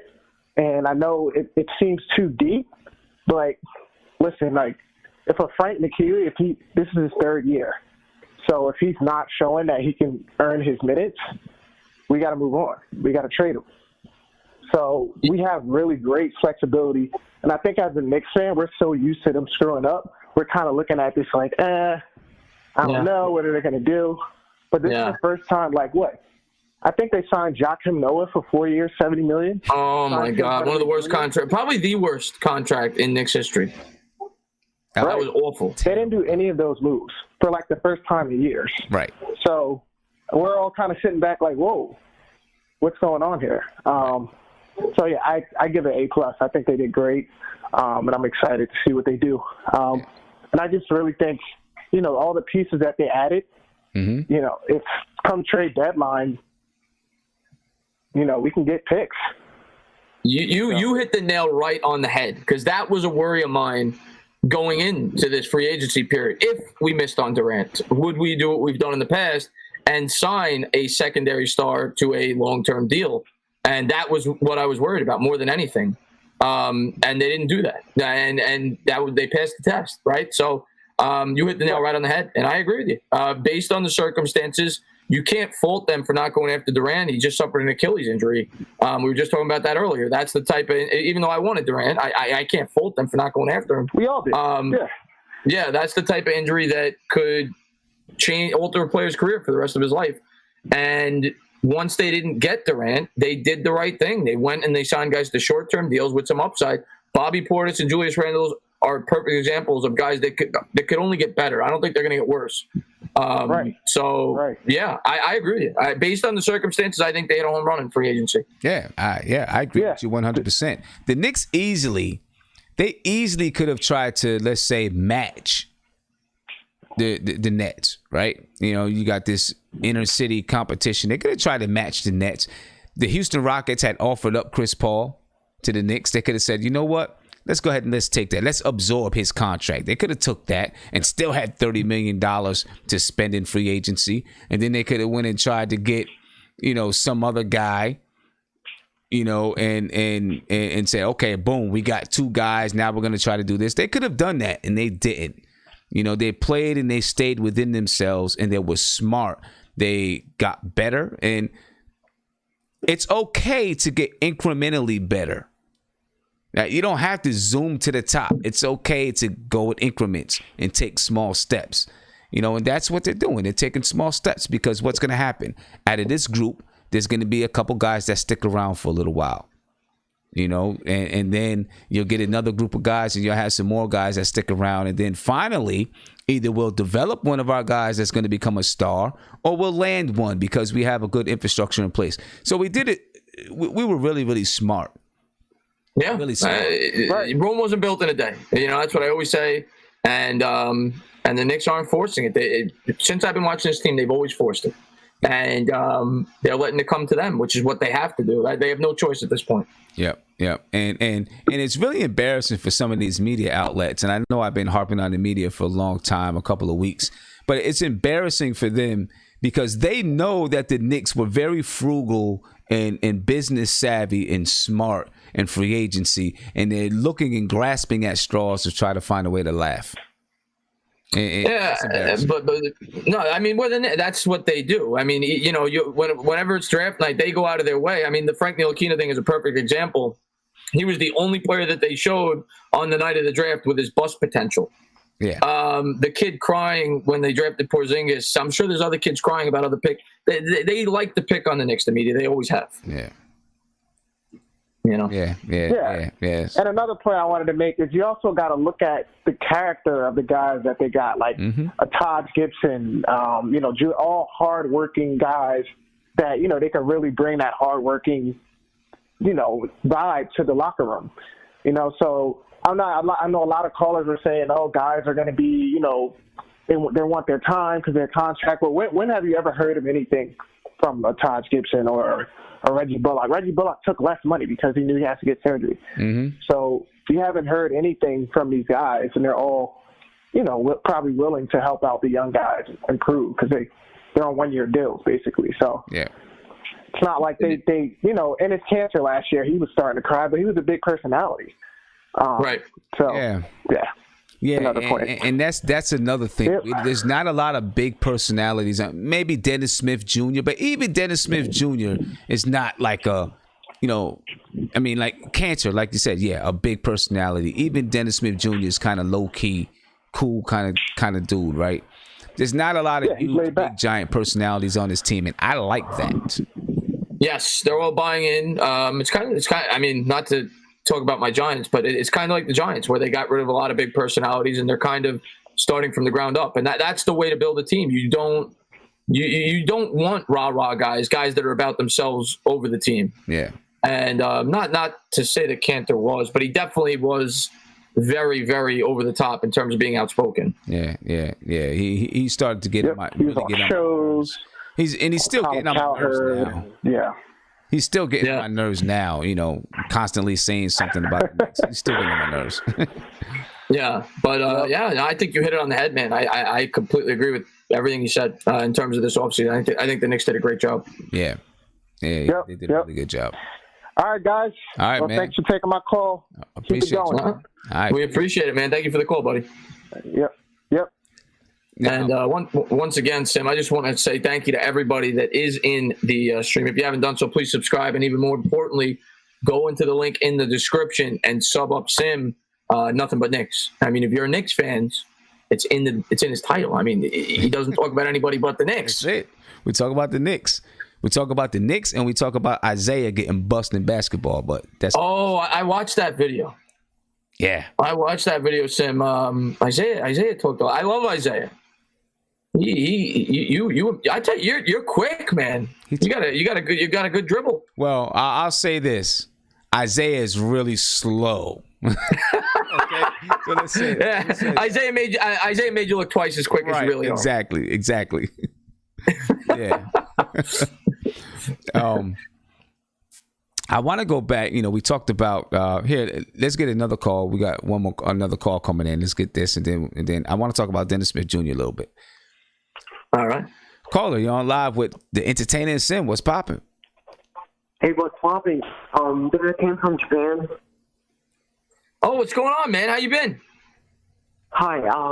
Yeah, I want to talk about Knicks, man.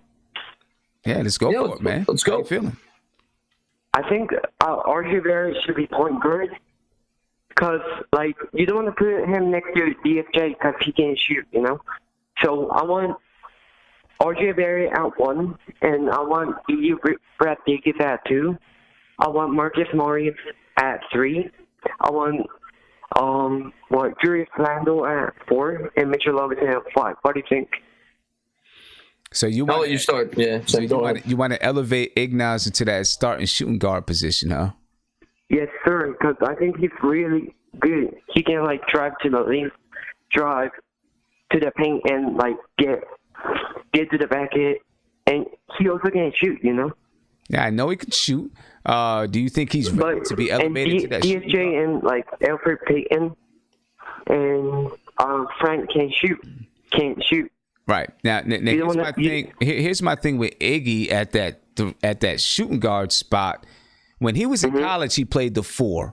There's already questions on whether or not he can guard threes in the NBA. Do you think that he can defend the shooting guards in the NBA, or is he going to be able to run off screens? I mean, you look at guys like we talked about, Bradley Beal.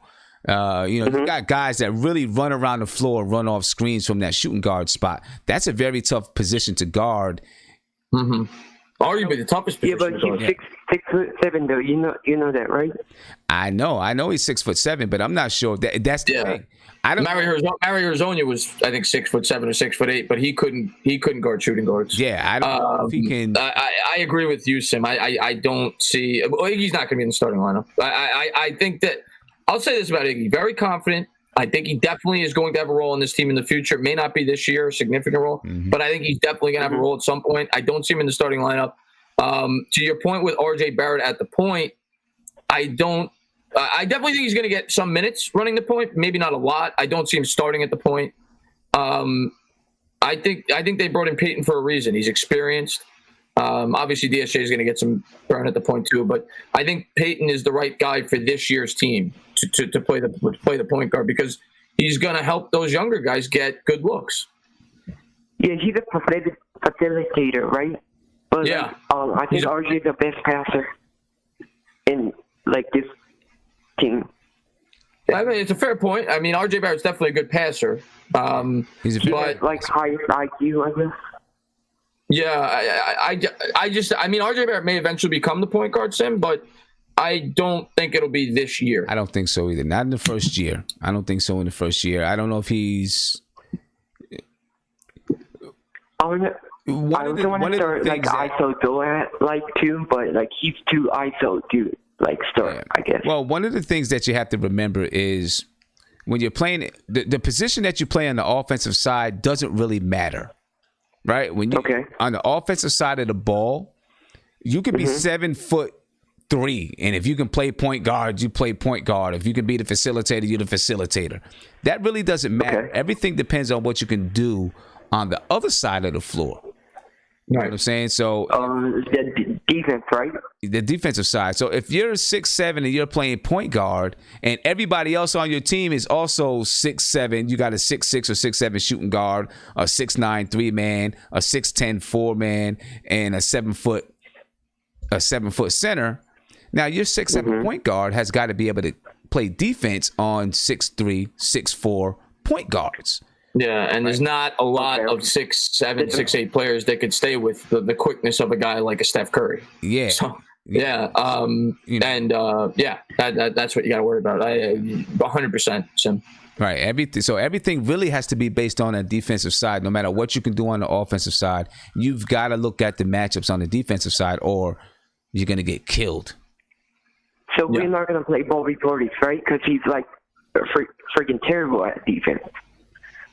Portis is definitely going to get minutes. Yeah. I mean, they signed him to a big contract, $15 million a year. Portis is going to have value. He's going to stretch the floor. I actually like Portis a lot. I know you bring up the defense. It's not his strong point, but he definitely has a value to this team. It's very important. When you look at a lot of the good teams in this year's in the modern day NBA, they have players like Bobby Portis, guys that are near 7 foot. They could step out and shoot that three. Yeah. He shoots like 40% from like 3-point line. That's pretty impressive, I guess. Yeah. Right? Yeah. Yeah, he's an efficient shooter. He shot almost 40% from downtown. He's stretch 4. Yeah, stretch 4 / stretch 5. He could probably play some center too. But I don't want him starting over Mitch. I think at the end of the day, Sam, I'm curious to get your take on that. I think they're probably going to get about the same amount of minutes regardless of who starts. Exactly. And, let's put it like this. It's really not about who starts the game. It's about who finishes. Anybody can start the game. As a matter of fact, your first 5 minutes of most games is kind of a filling out process. You want your best players or your best lineups are going to be on the floor in crunch time. You know what I mean? That's when it counts. That's when you really have to worry about it. So, if Mitch starts or doesn't start, let's say he doesn't start, but when it comes down to the end of the game, he's in the game. That's what you want to worry about. And that's where you want because your best players are going to be on the floor at the end of the game. Yeah. And John Starks and J.R. Smith are two perfect examples of that. Guys that, you could argue J.R. Smith was probably the third best player on that team that we won 54 games. He didn't start. Some people may argue John Starks was the second best team in those great Knicks teams. He didn't start, but at the end of the game, when the game was on the line, they were out there. Right, and then that's what counts. Yeah. So. Yeah. One last question. Do you think there's any chance that AD doesn't like playing with LeBron James and he comes to the New York next year? If there any possible chance? Honestly, I think Anthony Davis is going to be a Laker for a long time. Yeah. I think that, there are people that say, AD can be a free agent next season and stuff like that. Yeah, he can, and he's going to opt out. But when he opts out, he's going to re-sign with the Lakers. That's just my opinion. That's a place that he wanted. But what about if Lakers were dysfunctional? I just don't see the Lakers being that naive to give up as many assets as they gave up unless they were incredibly confident that they were going to be able to retain his services. They gave up a lot. Yeah. In Brandon Ingram, Josh Hart, and obviously Lonzo Ball, plus all those draft picks. So I don't see. Yeah, he's going to be a Laker. He's going to be a Laker. I think so too. He's going to be a Laker. Listen, LeBron is going to be there. Don't underestimate the power of LeBron James. LeBron James is there for another 3 years. But he's 35. I get it. He's there for another 3 years, but he's ready to pass the torch over, to Anthony Davis. And Anthony Davis, I think, he's going to be there for at least the length of time that LeBron is there. Let's just say that. That's what I think. Yeah, 100%. I don't even think it's a debate. It would be nice, but he's and that really thins out next year's free agency market because he was kind of really the only big guy that was going to hit the open market. Yeah. So do you want to throw in Max to Jaylen Brown,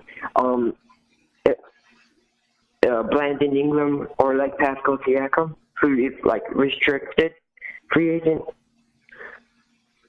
You mean for next season? I'm not even looking towards next free agency, unless I'd be okay with bringing back the guys that we have. Really, there's nothing in next year's free agency that I'm like, oh, we need to try to get this guy. Maybe there'll be some small tweaks to the lineups here and there, as we look and see how our point guards pan out. If there's a point guard that's on the market and we're like, these point guards aren't working, then maybe they look to try to bring in a point guard or something like that. But I'm not looking at next year's free agency. It's all about 2021 now. That's the when you look at the timeline that the Knicks are on right now, they're not going to be a team that can compete next year. And then when you factor in that next year's free agency class is incredibly thin when you compare it to this year, and like you said, Sim, 2021, it doesn't make sense to spend the bulk of your cap in next year. You're better off waiting. Yeah. But thank you for the call, buddy. We're going to take another caller, man. We do appreciate it, all the way from Japan, man. Thank you so much for the call. That's great, man. Thank you, man. Appreciate you. Have a good one. You got it, buddy. Thank you for the call. Yeah. Talking about the point guards. Yeah. I want to talk about Dennis Smith Jr. a little bit because, and I think we talked about it a little bit in the last show, but I really do think that Dennis Smith Jr. is one of the guys that can step his game up and really take his game to the next level. And if he does, the Knicks can be a different team than even we're looking at right now. Because I completely agree with that. Dennis Smith Jr., if this team is going to make a playoffs, Dennis Smith Jr. is going to be one of those players that needs to take a big step up this year. Yeah, because and he's got the potential. Exactly. Then he has I know that they've worked on his shot. They're working on his shot, right? So that he doesn't have too much of a hitch, and he's working on that release. Hopefully that gets better, and he's able to shoot a better clip from the 3-point line. He's been doing some work with Chris Paul. Hopefully, now, I don't know how much work. I don't know if it was just a couple of days, but maybe something rubbed off. And he learns a little bit more about distributing the basketball, not just play that Russell Westbrook type of a game where, you just kind of charge to the basket and then you kick it out to whoever, but really start to, understand. And I see that he can do it. I see it a little bit, kind of run the team a little bit more, put people in position a little bit better, and then also use his explosiveness. He's the one guy on our team that has, not the one guy, he's the one guard on our team, point guard, that has elite athletic ability. Yes. Oh, yeah, for sure. He is, in terms of an offensive playmaker, and he's by far has the highest ceiling of the 3-point guards. Yeah. And if somehow, some way, we can get him to be a little bit more of a point guard, create for others, or really facilitate, and then use his athleticism when it's needed, he can really take another step. You might have a diamond in the rough. Yeah, you might have a diamond in the rough. He definitely has potential. I'll say that. He's not my type of point guard. I don't think he's yours either. I think we both prefer, unless you can morph into that, but I think we both prefer the pass first point guard, the better version of an Elfrid Payton. Right. Right. But we'll see. DSJ, couple things he needs to improve. I think he needs to become more of a threat from the outside, and I think he definitely needs to be. And he's definitely shown spurts of being a really good passer, but he needs to focus more on that. Yeah. But I like some of the things that I've heard from him so far this season. When I hear him saying, "I want to help RJ Barrett get Rookie of the Year," that just really encourages me. Of course, you know what I'm saying. That's what you want to hear your point guard to say. Exactly, because now that's him saying, "I want to help these other guys get better." Right. That's his job. I mean, at the end of the day, that's what a point guard's job is. He's the quarterback of the offense. I'm looking at him in interviews. He looks like he's in really good shape. He looks thinner. He looks a little bit more cut. So he looks like he's in really good shape. And I'm excited. I want to see if he can transform himself a little bit. We're going to find out. I think that's one of the more interesting storylines going into the year. I mean, there's so many interesting storylines. I think Julius Randle's incredibly interesting. Obviously, the three young guns with Barrett, Mitch, and Knox. I think DSJ is very interesting. Bobby Portis. I think there's a lot of interesting guys that could develop or might not. And he's definitely one of them. Right. And, what's going to happen with Frank Ntilikina in that whole process, I don't know. It's all going to depend on training camp, and we'll see what he does when he comes into training camp. Right. Like we said last week, unfortunately, I think it's going to be hard, at least early on, for him to find minutes. I think so. He definitely looks bigger and stronger. Right. I will say that. He's growing, he's getting bigger, he's getting stronger, and he looks bigger and stronger. Is it going to translate to the basketball court, where he just, knocks down his open shots? That's all we need from him. Distribute the ball, knock down his open shots, and play defense. We'll see. He's got to get that field goal percentage up to 40%. Yeah. He's got to. You can't, in my opinion, you can't be a guy that's getting significant minutes at the point guard spot and be a liability on offense. So that's he has to. But I'm just worried he's not going to get the opportunity to play on a consistent basis on this team, because I just don't see it. There's too much depth on this team. I agree. I don't know where he fits. I don't know where he's going to fit in on the team. I don't. I'm not. There's so much depth. I'm not sure where he's going to fit in. Yeah, that's a big question mark going into next season for sure. Yep. I guess we'll see. One of these point guards are probably going to be moved by the trade deadline. If the Knicks are looking to, one of these point guards I think won't be here next year. Between DSJ, Frank, and Peyton, one of these guys won't be here next year. Yeah, and all three are very possible because, obviously Peyton has a 1-year opt-out. DSJ, if the Knicks don't believe in him, he probably would have the highest value on the trade market out of the three based on age and potential. Mm-hmm. And if Frank doesn't develop, the Knicks may want to cut their losses. They've shown this offseason, at least based on rumors, that they were willing to listen to offers for the guy. Right. So it'll be interesting to see how it plays out. It may happen before this year. We said that last week. We don't know yet, especially with all the depth they have. We'll see. They may want to create an opening. And all three of them, for Dennis Smith Jr. and Frank Ntilikina, the Knicks, they've got to decide whether or not they want to give a qualifying offer for next year. So all three of these point guards are basically on a 1-year deal right now. Yeah, for sure. And that's definitely going to add a lot of intrigue to this season. We all know how Knicks fans, myself included, are very passionate about that position, specifically because we haven't had a point guard. Obviously you could go down names, guys that were great point guards in the past, Marbury, Chauncey Billups, Jason Kidd. Jason Kidd was great for that half year, but we have not had that stability for a 4 or 5 year stretch since I've been watching the team. Exactly. And so looking at next season, next free agency, if you're talking about anything in free agency that the Knicks would be looking for, it may be a point guard. Here's who is available for next season. Kyle Lowry. He's 34 years old. He'll be an unrestricted free agent. He's making $33 million this season. How old? 34. Pass. Don't want that. Right. Yeah. Jeff Teague. He'll be a free agent. He's 32. He's Pass. making $19 million this season. Yeah. Goran Dragic. He's 34 years old. He's making $17 million this season. You got Reggie Jackson. He's 30 years old. Brandon Knight. Jordan Clarkson. He's 28.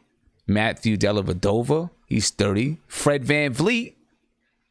That's an interesting one. Okay, he's 26 years old. He'll be an unrestricted free agent. That's the only one you've said so far that piqued my interest a little bit. Yeah. You got Markelle Fultz.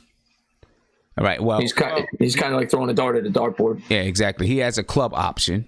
Okay, so they'll probably, we'll see what happens there. He has a team option.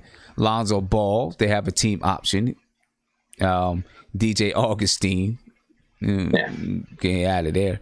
Luka, there's a club option on Luka. Trae Young, there's a club option. De'Aaron Fox, there's a club option. Colin Sexton there's a club option for Colin Sexton. Now, they drafted a point guard. The Cavaliers drafted Darius Garland. Right. So obviously that's someone that we could watch and see what happens there. Chris Dunn, he's a restricted free agent in 2020. He's 26 years old. Frank Ntilikina, Dennis Smith Jr., Shai Alexander. Potential there. Former top 10 pick. Right. I doubt. I think OKC. They're not gonna let him go. Yeah. Guy. Yeah, that's their guy. Who else? Yogi Ferrell, Rajon Rondo, Jose Barrera, Isaiah Thomas is a free agent. It's thin. It's thin. Yeah, there's a couple of guys that maybe pique your interest, but overall, and we don't even know if those guys are going to be available. Right. And maybe we find that guy in the draft. Maybe we find our future point guard in the draft too. You have to leave that open as a possibility too. Exactly. Unless you just want to bring back Emmanuel Mudiay. Right.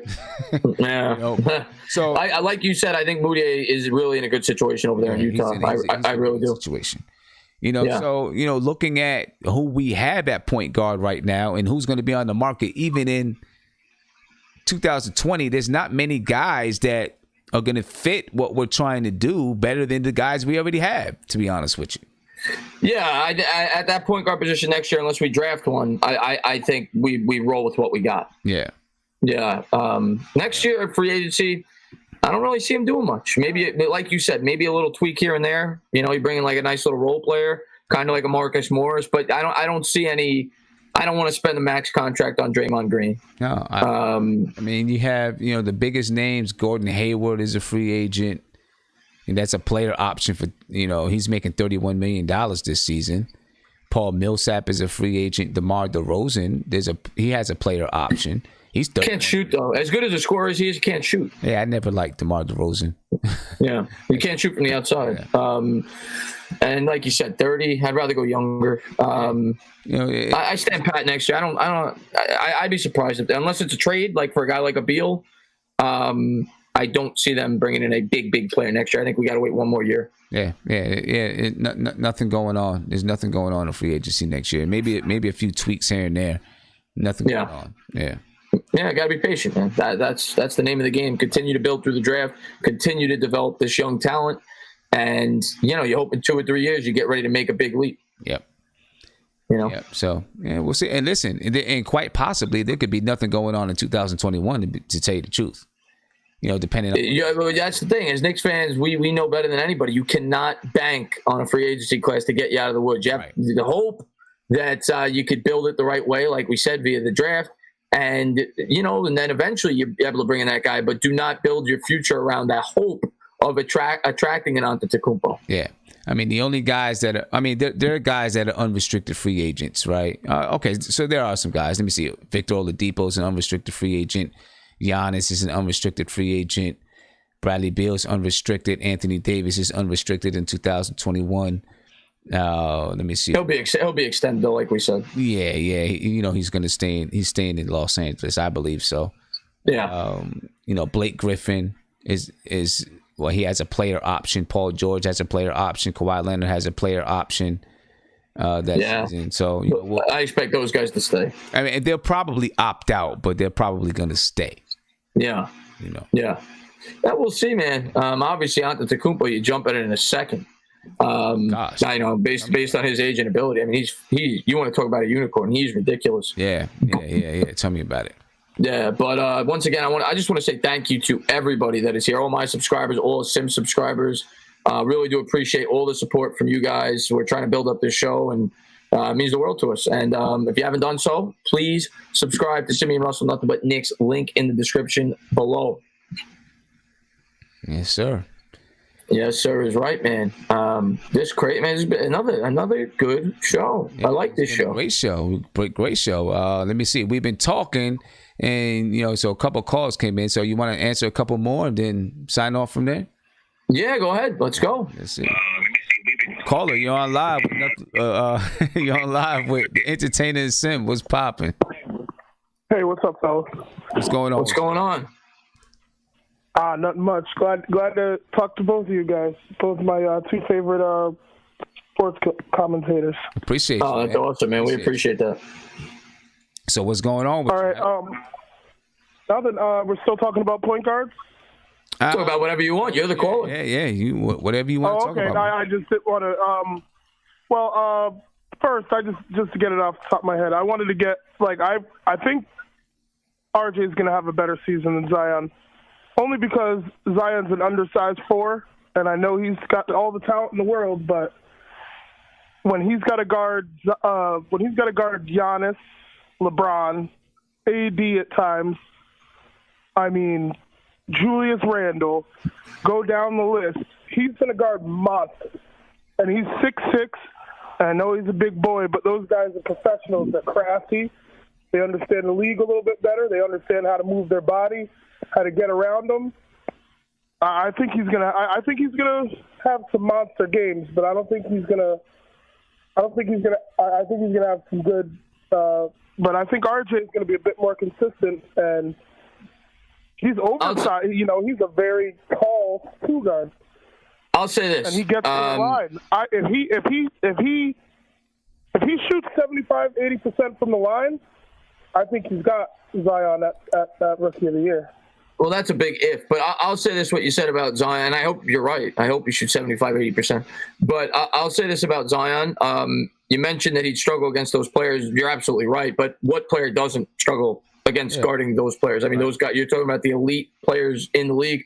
And as much as I like RJ Barrett and as much potential I think he does have on the defensive end, he hasn't shown it. People have said that he needs to work on his defense. So I don't want to get too ahead of myself. I don't want to get overly confident. I realize that it's a process, and I don't expect RJ Barrett to be like this elite defender year one. All scouts said that he has the tools, but he hasn't really shown it yet. No, I hear you. But I was talking more on offense with RJ Barrett. I just think he's going to be able to get to the line against a lot. Like, I mean, when he's going up against a lot of these, you know, a lot of the 2 guards in the NBA aren't 6'7". A lot of them are 6'5", 6'4" shooters. I think he's gonna. I think he's gonna have a little. No, I'm not saying easier time because they're all pros, but I think he's gonna have a higher. Be able to do a little bit more with his competition than Zion's gonna. Other than that, I think I agree with you guys with Dennis Smith Jr. I think he's going to be one of those guys who, if he goes out and he's 18, 6 assists, the Knicks might win 35, 40 games. If he comes out and he does what he's done in the last couple of years, we might not. But I think another guy we need to watch out for is Trier. I think Trier might be our wild card. I like to get Sim's take on Trier, but I like Trier. Showed a lot of potential last year. Was much more efficient than I thought he would be. 45%. I did not expect that. But just like Frank, where does Trier get minutes, Sim? I don't see it. Yeah, it's going to be. It is hard. I think it is going to be hard for Trier to get minutes. Although he is one of our most efficient shooters. He shot very well from 3 last year. He also shot, a very good percentage from the floor. And he is one of those guys that he can play defense too. He's a little. I like Trier. But you look at that backcourt, Barrett. Obviously, DSJ, Elfrid Payton. There's some. I mean, it's a very deep team, right? He'll get some minutes, but I don't see him getting enough minutes, in my opinion, to make a big impact. Yeah. He's going to be battling it out with Damian Dotson and Wayne Ellington. Right, and Bullock when he gets back. And Bullock. Right, he's going to be battling it out with those guys, so that's going to be a battle. Now, Bullock can play some 3 as well. Right. Ellington and Trier, they're kind of slotted in at that 2, and they're going to be at that 2. Damian Dotson can play some 3 too, but he's kind of in at that 2. So it's going to be a battle at every position except for center. It's going to be a battle. Yeah, center. I'm pretty sure Mitch is going to get a lot of minutes there. No, I hear you. I just look at it as, of all the guys we saw from last year, he showed the highest potential, I think. Even a little bit more than Knox, because he showed that hunger. And then when he came back from when Summer League opened up, Trier had a real easy 30. And if he didn't get hurt, I think he might have been one of the first team, like right up there with Mitch. And I think as a backup, I mean, he can come in at the 2. He could be the third 3. I think Fitz is gonna have to carve out minutes because he's a bucket, and we don't have a lot of guaranteed buckets. I mean, I think he's definitely gonna have a role in this team. I just don't know if it's gonna be a significant role. I hope it is. I like Trier. I like his upside. He surprised me last year. I thought he was gonna be a guy when I watched him play in the summer league that had potential, but was a guy that put up a lot of bad shots. That's what I saw in last year's summer league, and that's what I expected. But his efficiency was much better than I ever expected last year for a rookie that puts up a lot of shots in terms of volume. He was very impressive. Yeah. And he was a little bit surprising on the defensive end. He was a little better than not that he's an elite defender, but I like Trier. I just worry. I don't know how big of a role he'll have. That's the only thing I worry about. Yeah. I hear. Yeah. You know, they're gonna hash all that out come training camp, man. And you know this. We'll see. It's going to be hard to say. For a lot of these guys, there's only a couple guys that we know for sure that's going to get definite playing time, right? Elfrid Payton, I think, Dennis Smith Jr., R.J. Barrett, Kevin Knox, Marcus Morris, Julius Randle, Bobby Portis, Mitchell Robinson, Taj Gibson. We know. Yeah, we didn't even mention Taj Gibson. Right. So these guys, for sure, in my opinion, are going to play. Yeah, they're not paying Taj Gibson $8 million a year to not play. Right. Oh, I hear you, but I'm gonna just ask you a real quick question, and I'm gonna get off. Go ahead. If gun to your head right now, Trier or Dotson, right today, Trier or Dotson. If you had to trade him, put him on the block. If I had to trade him and put him on the block. Like one of those two had to go today. Which one do you pick to stay? It's a great question. All right, thank you very much for the call. I mean, that's two completely different skill sets. They're not even, that's a good question, Sam. Well, it's a tough question because looking at the level of player and where they are, right? If you're asking me the question to say which one do I want or which one am I using as a trade chip?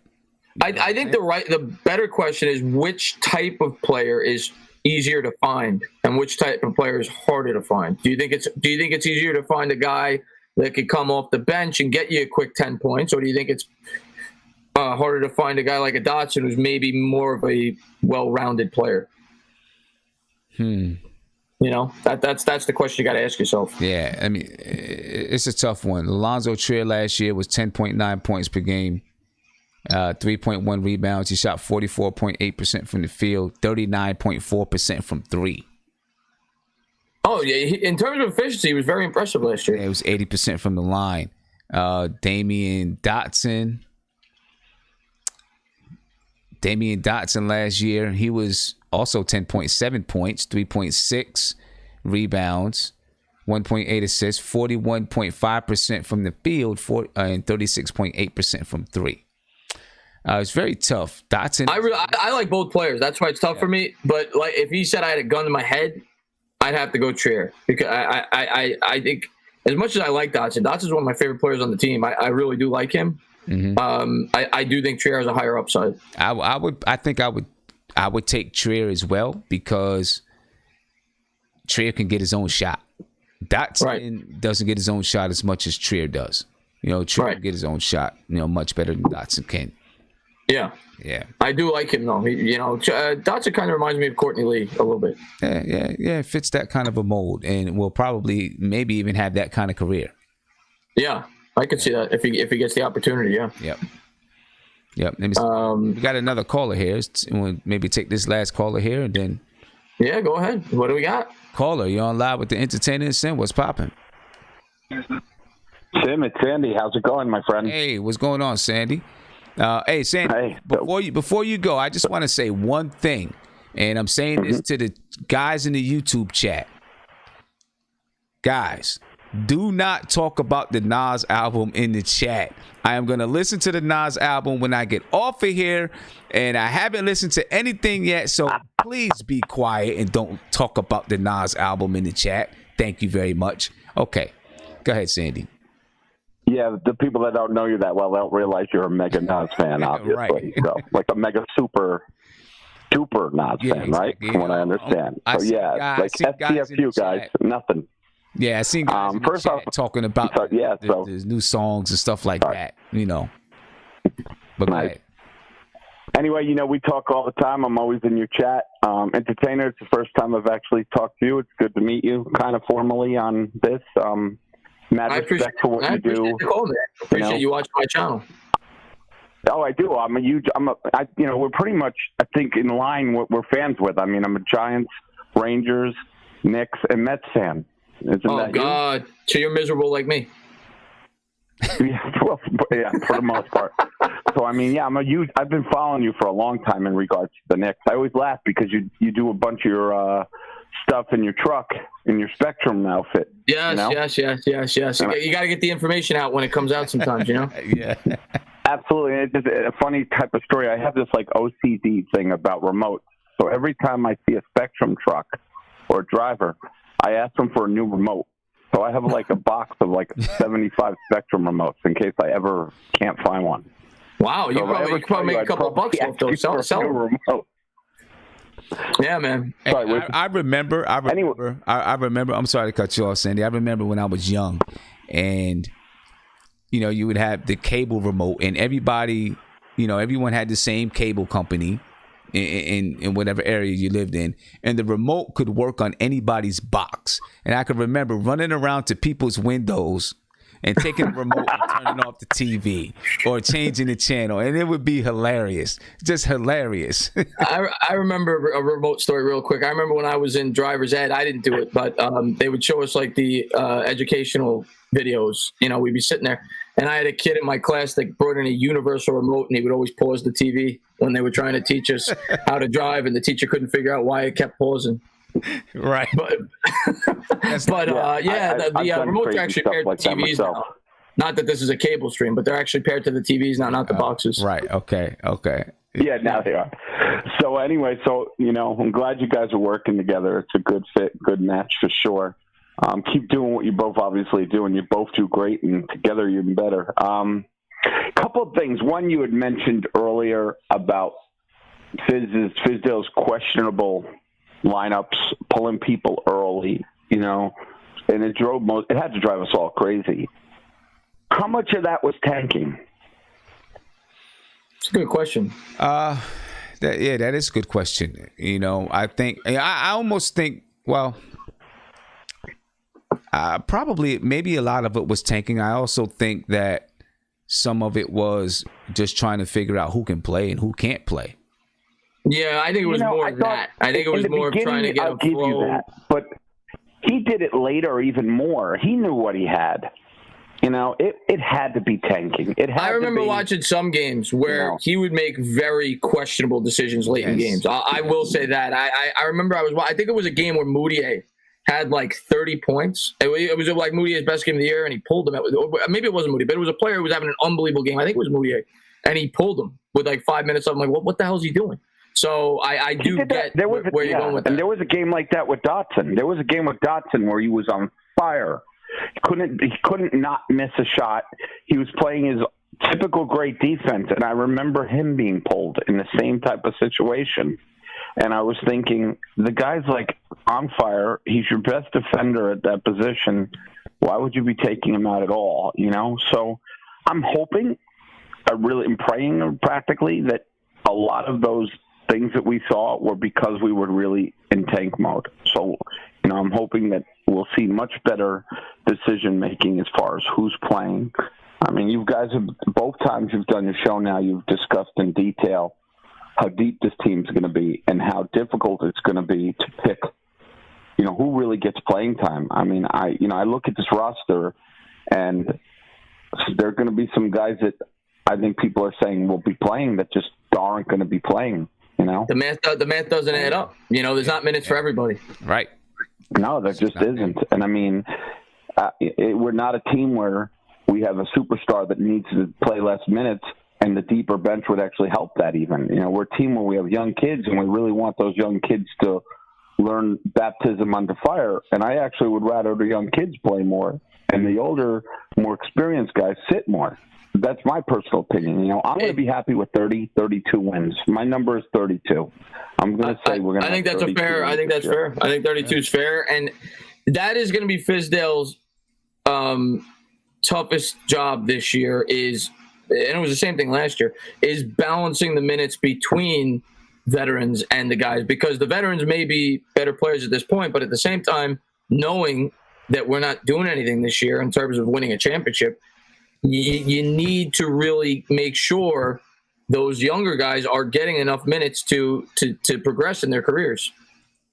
Absolutely, because they're the future. I mean, the other guys are here to fully need, in my opinion, to fully need more of mentorship and, really teach these kids how to play and how to be professional athletes, not really win games, for me at least.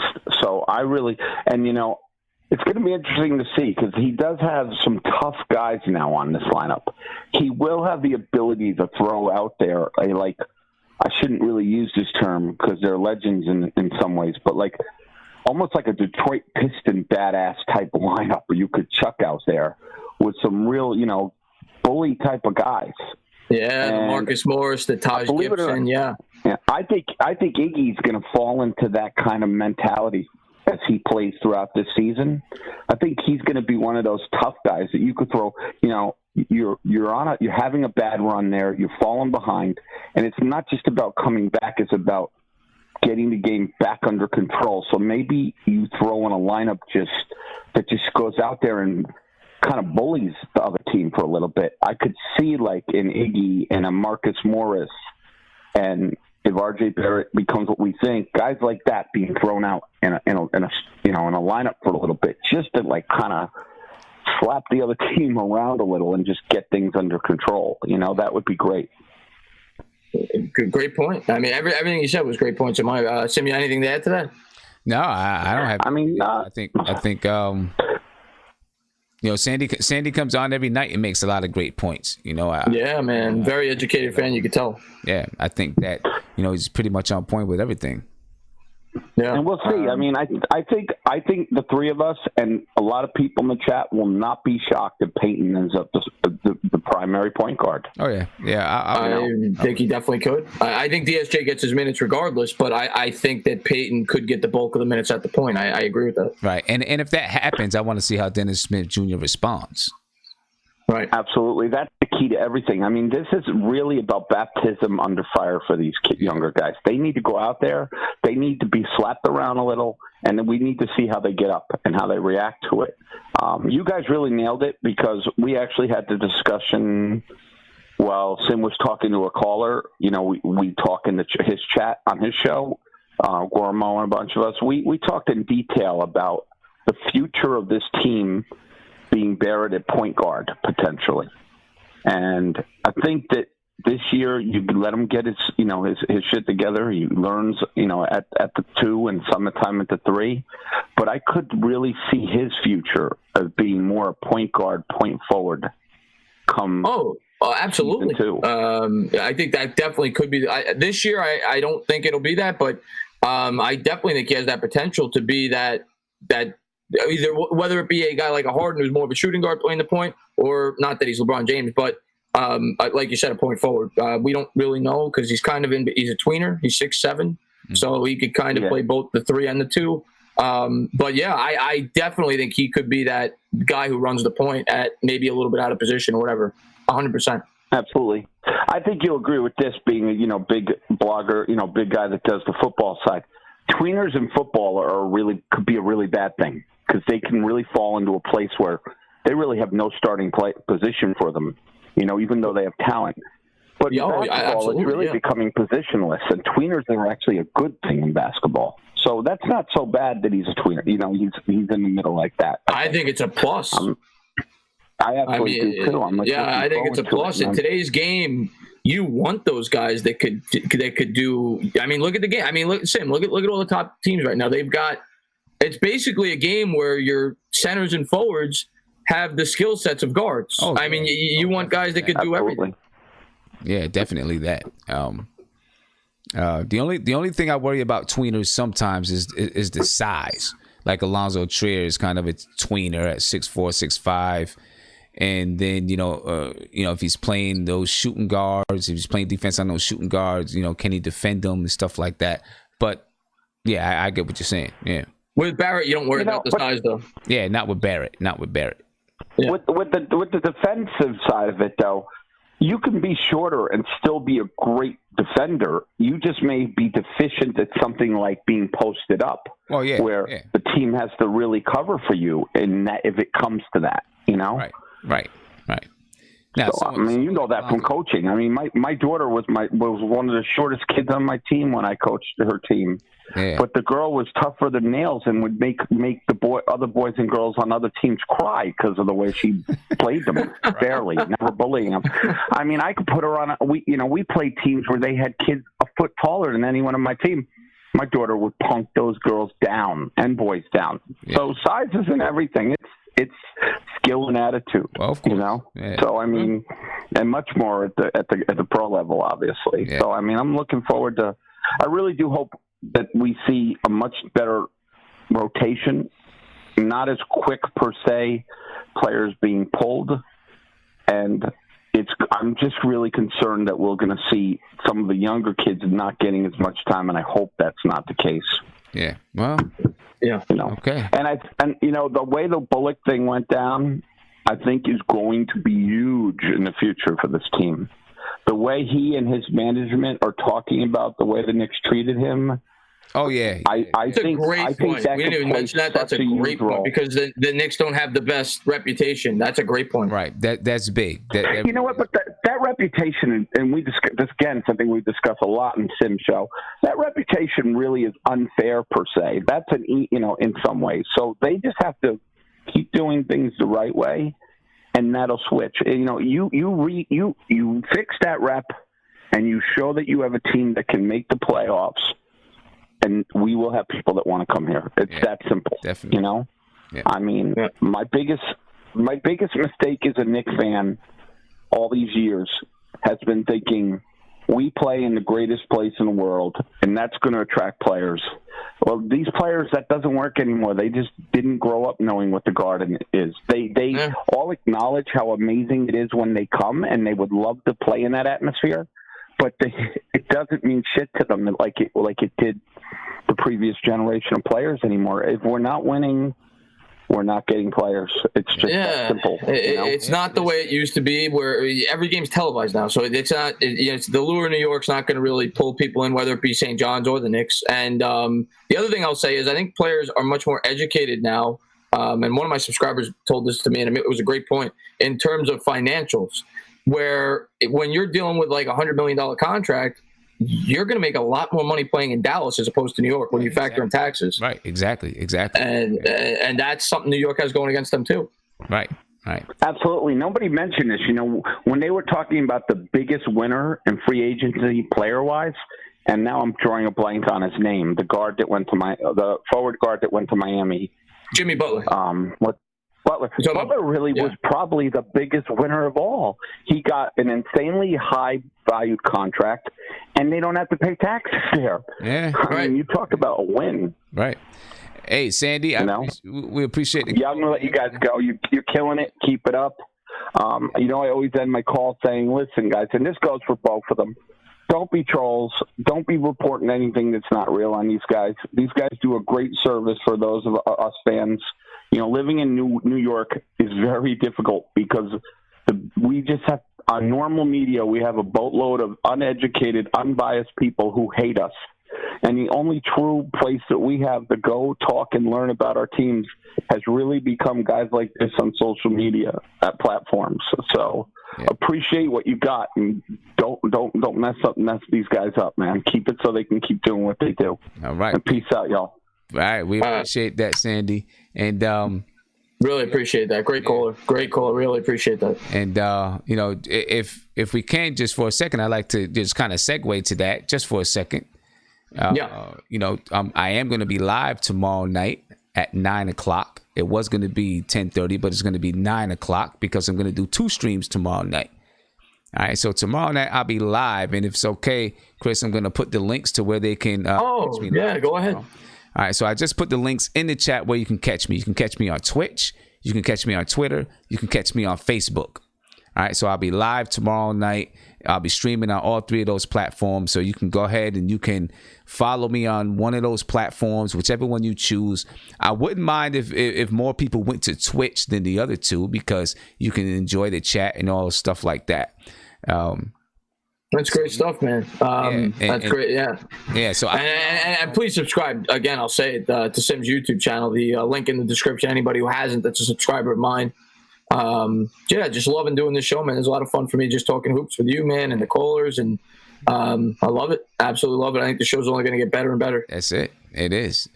And tomorrow, so I'll be on from 9 to 11 talking Knicks, and then I'm gonna do a review of the Nas album tomorrow on the Front Stoop.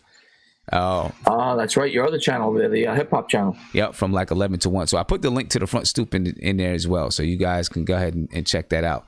And I just seen Big Timer, ask me if there was any updates on YouTube. Not yet. Basically, the way that it is right now. Somebody claimed that I was copyrighting their content, so they put a strike on my account, which means I'm not able to stream. Right. And I did go through all of the paperwork, do everything that I had to do to contest it. And so now it's going to take up to 10 days. The company TMG, they have 10 days to submit paperwork to YouTube to show that they're going to take me to court. To keep the stuff off of YouTube, right? Jeez, man. They don't submit it within 10 days, then everything else gets, I get everything back. I get the live streaming back. I get, I get the strike taken away and stuff like that. So I'm sure it'll work out. It's just annoying, man, that you have to go through that. It is very annoying, very annoying. But I've taken the opportunity to try to expand into some of these other platforms, Yeah. And so what I'm doing right now is when I am streaming on these other platforms, I'm recording it, and then I upload it to YouTube, and then I premiere it the next morning. Right. Yeah, I saw that today. I saw you did that today. Right. So I'm doing that, and it's worked out. Like when I did the premiere this morning, it premiered, and I think it was like 200 and got up to about 210 people or something like that. It's obviously not like doing it live like this, So of course, it's always going to be a different animal when you're live, but it'll work out. I know it'll work out. You got a great channel there, great community, and I'm just glad to be a part of it. Yeah, I'm glad, man. And I'm gonna just keep going, and if it builds up on these other platforms, then that will even be better, because then I'll have YouTube and the other platforms. So that's the way you got to look at it, and you'll be able to attract people that may not necessarily watch YouTube. They may watch Twitch. They may, whatever. Exactly. So it's always good to be able to expand your brand. Yep. So we'll take it from there. Yeah. But again, just another great time. I want to say thank you to everybody that tuned in. Any last questions anybody wants to ask, go ahead in the chat. We're gonna stop the phone calls, but man, another great show. Great job by you, Sim, and love it. Absolutely love this show. Great show, man. And I'm glad everybody. I think we got up to. I think there was 500 and something people in here, and I think just remember, it's every single Thursday. Every Thursday. So just stay on the lookout for every Thursday, and we'll continue to have these great conversations. And the Knicks are always going to give us something. There's always going to be something that happens. Trust me. Oh, there's always going to be something. I mean, you always find something to talk about, whether it's broad NBA, if there's nothing in, or the Knicks, whatever. But we're always going to predominantly focus on the Knicks, and we'll have fun. We definitely have some ideas for the future of the show, and we appreciate it. I appreciate that, Jessica. Thank you. Thank you to everybody. Entertainer, you rocking the Mets. Yes, I am rocking the Mets. They're starting to win a little bit. I don't know how they did tonight, but they I think they're 5 games out of the wild card. Maybe they go on a late run, but that's wishful thinking. Yeah. All right. But we appreciate that quiet money. We appreciate that, everybody. Thank you to everybody. Thank you to everybody for tuning in. I want to say thank you to Sim for coming on and bringing his expertise for the Knicks. Definitely adds a lot to my channel. So, man, looking forward to next week. Yeah, man. All right. I can't wait. Looking forward to next week, man. Have a good week. I'm pretty sure we'll talk in between then. Yeah, for sure. All right. Signing off, ladies and gentlemen. Peace. Have a good night, guys. All right.